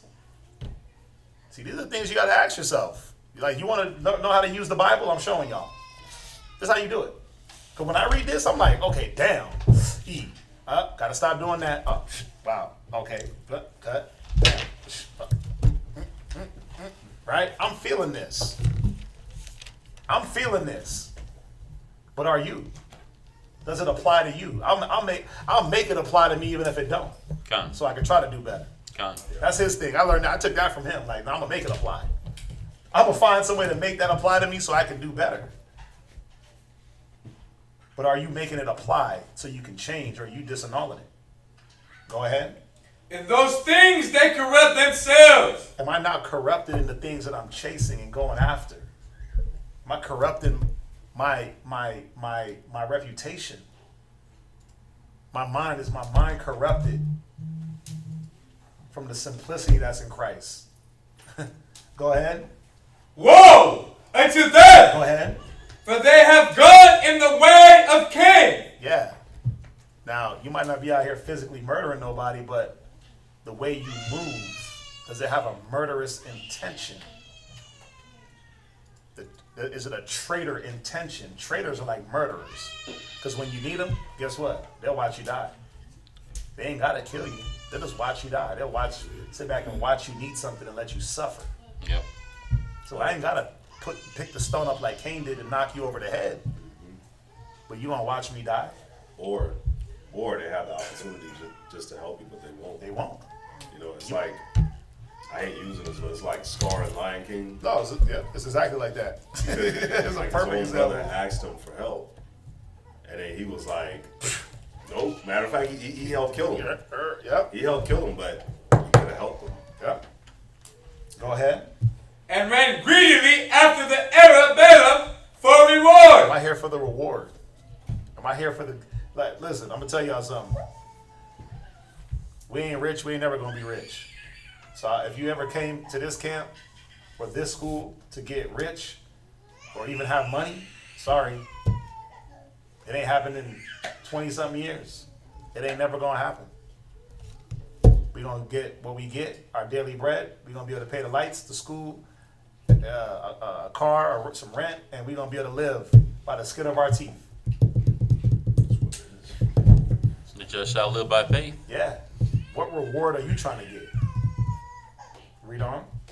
And perished in the gainsaying of Korah. Right. The gainsaying, that filthy talking, like Korah. I can do it better. Well, then do it better then. Show us.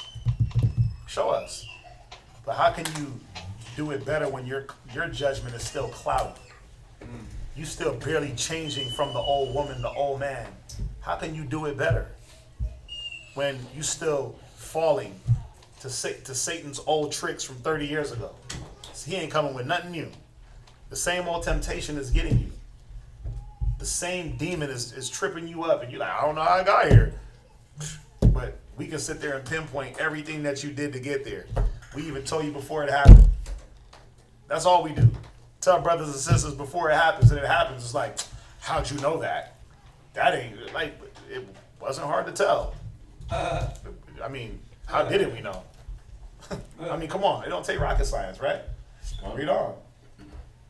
These are spots in your feasts of charity. You know why there's spots in the feast of charity?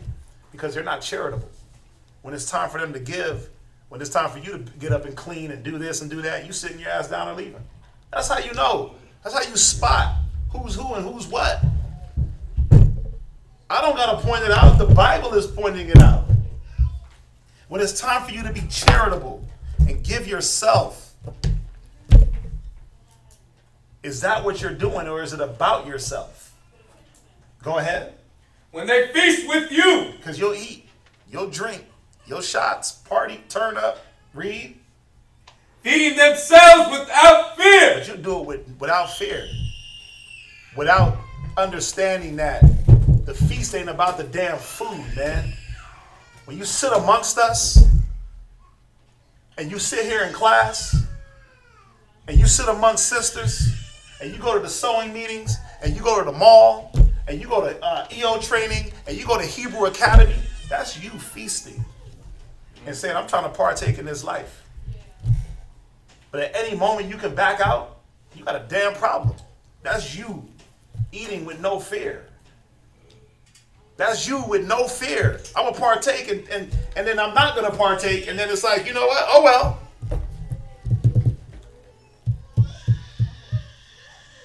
We've seen it all too much. I mean, I go on Facebook right now and pull up a bunch of bros. I mean, come on. Zion said that they love the dark side. They love the dark side. The light shine in the darkness, and the darkness cannot comprehend it not. That's real. Lack of charity. Lack of fear. It says fear is the beginning of when, what? What is fear the beginning of? I'm going to misquote the scripture. Fear is the beginning of knowledge and wisdom of the Most High. But see what it goes back to? Lack of knowledge.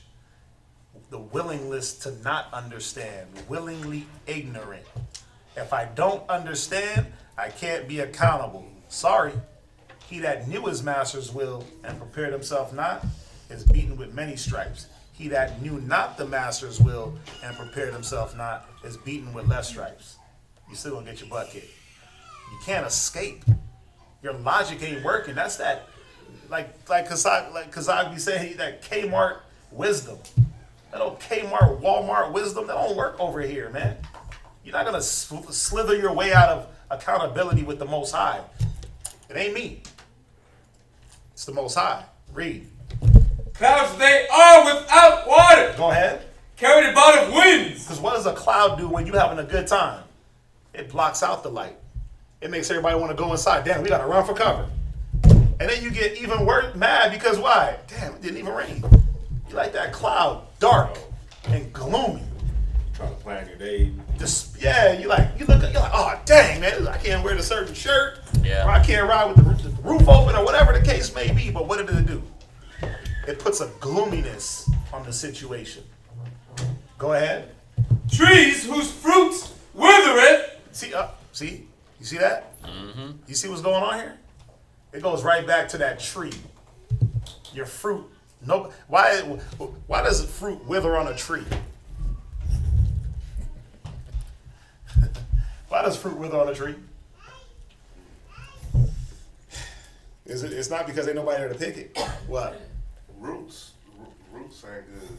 No. Think about it. The fruit is there withering because nobody don't want it. Oh, Because everybody can look and see, oh, that ain't good for nothing. It's not going to do the intended purpose. We don't want that fruit. Or if somebody tried it, they gave the report, oh, no, you don't want to do that one. That tree right. Nope. What did Yahushua do to the fig tree? He said, nobody going to eat from this fig tree. And he said they came back, and when they came back, that tree was withered. Nobody eat from that tree. Your fruit, what comes from you, once somebody tastes it and they're not pleased with it, just think about it. If you get a real nice ripe orange, I remember Abadiah had a lemon tree in her backyard at one point. What was it? Lemonade like a mug, right? Them lemons, was it lemons? It was, when we thought it was limes at first. Right, there were lemons. We didn't let them Yeah. We didn't let them Go turn yellow. Right. But then when they did turn They were yellow, good. They were amazing. They were good. Some of those oranges. Yeah, they were good. That orange tree. They were good. But the report was, yeah, bring me a bag of those. Right? But if they were whack, we'd be like, nah, we good on those. They're too tart. And what would they do? They'd either sit there and wither or just fall off and die. Ask yourself. All you got to do is just ask yourself. Be real. Go ahead. Without fruit. Is what comes from me. Is what comes from me, is it offensive? Or is it nurturing? Is it building others? Or do people stay away from and tiptoe around? I mean, you'll know. Go ahead. Without fruit. Or they're without fruit. Go ahead. Twice dead. Twice dead. You're double dry. You can look at it from a mile away and say, whoa, that ain't doing nothing for us. Go ahead. Plucked up by the roots. They're what? Plucked up by the roots. Yeah. You're like, what the hell is going on here? This tree is lopsided over on its side. Plucked up, tossed with every wind. Tossed around like a child. 1 minute I'm this, the next minute I'm that. 1 minute I want to be righteous, the next minute I don't know no more. Then I don't know no more. The next minute I'm knowing again. Then I'm not knowing no more. Then I'm knowing again. Go ahead.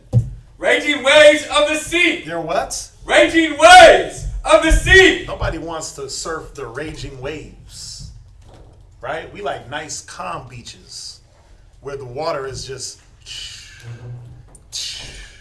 the surf is nice and easy and peaceful. Nobody wants to be on a raging sea. You're going to die.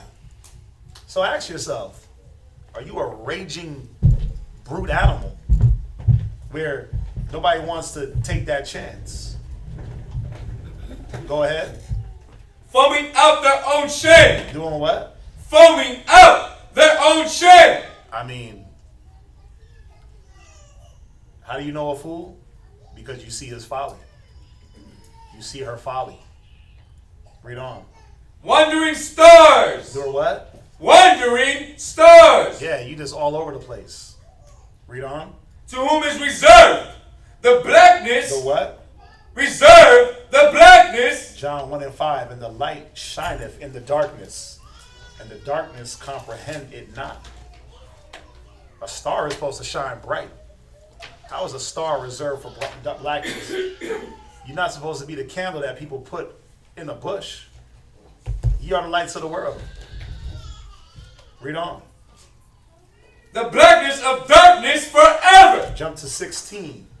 Verse 16. These are murmurers. They're what? Murmurers. They're what? Murmurers. Their fruit is what? Murmurers. What else? Complainers. Huh? Complainers. Every time it's time to make a move, there's a complaint.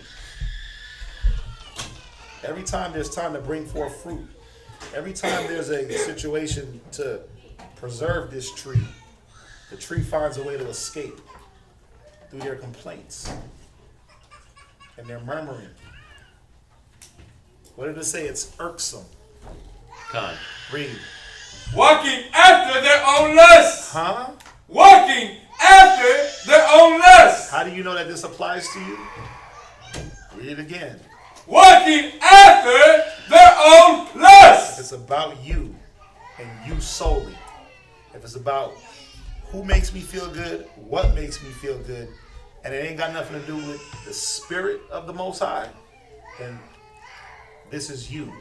Jude was talking about you. You're the tree. You're the raging wave. You're the brute beast. You're the wandering star. Read. And their mouth speaketh great sweating words, Go ahead. having men's persons in admiration because of advantage. Because of what? Of advantage. So, I'm going to end it there. You do the rest. I mean, you take this mirror right here, because I got to do it every day. I ain't perfect, but I still got to do it. You take this mirror right here and you hold it to yourself and be real. Look at yourself in the mirror. Take the makeup off. Stop making things up. That's what makeup does. It makes things up. Stop making yourself up and be real. And if this applies to you, be humble and change it. That's it. Say that I'm slow and I need help. And guess what we'll do? The same thing we've been doing for the whole time we've been here, helping each other, right? Dealing with each other, endeavoring with each other, compassion on each other.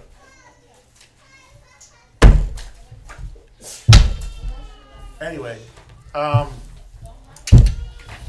remember we got Passover coming up. Get your money in. Get your money in if you haven't, bros. We got Purim coming up, right? March 8th and 9th, right? January, February, March. When is Purim?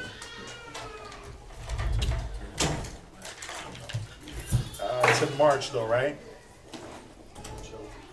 Yeah, we got Purim coming up. So, and then we got Passover. We got the summit in February. So we got a lot on our plates, man. You know, we got a lot to deal with. Just getting things, just organizing things. So,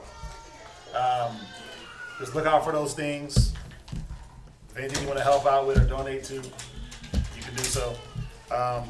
We thank everybody for joining us. Let's say shalom. Shalom. Chilling up in the kingdom, chilling with Yahweh Shai and all the brothers.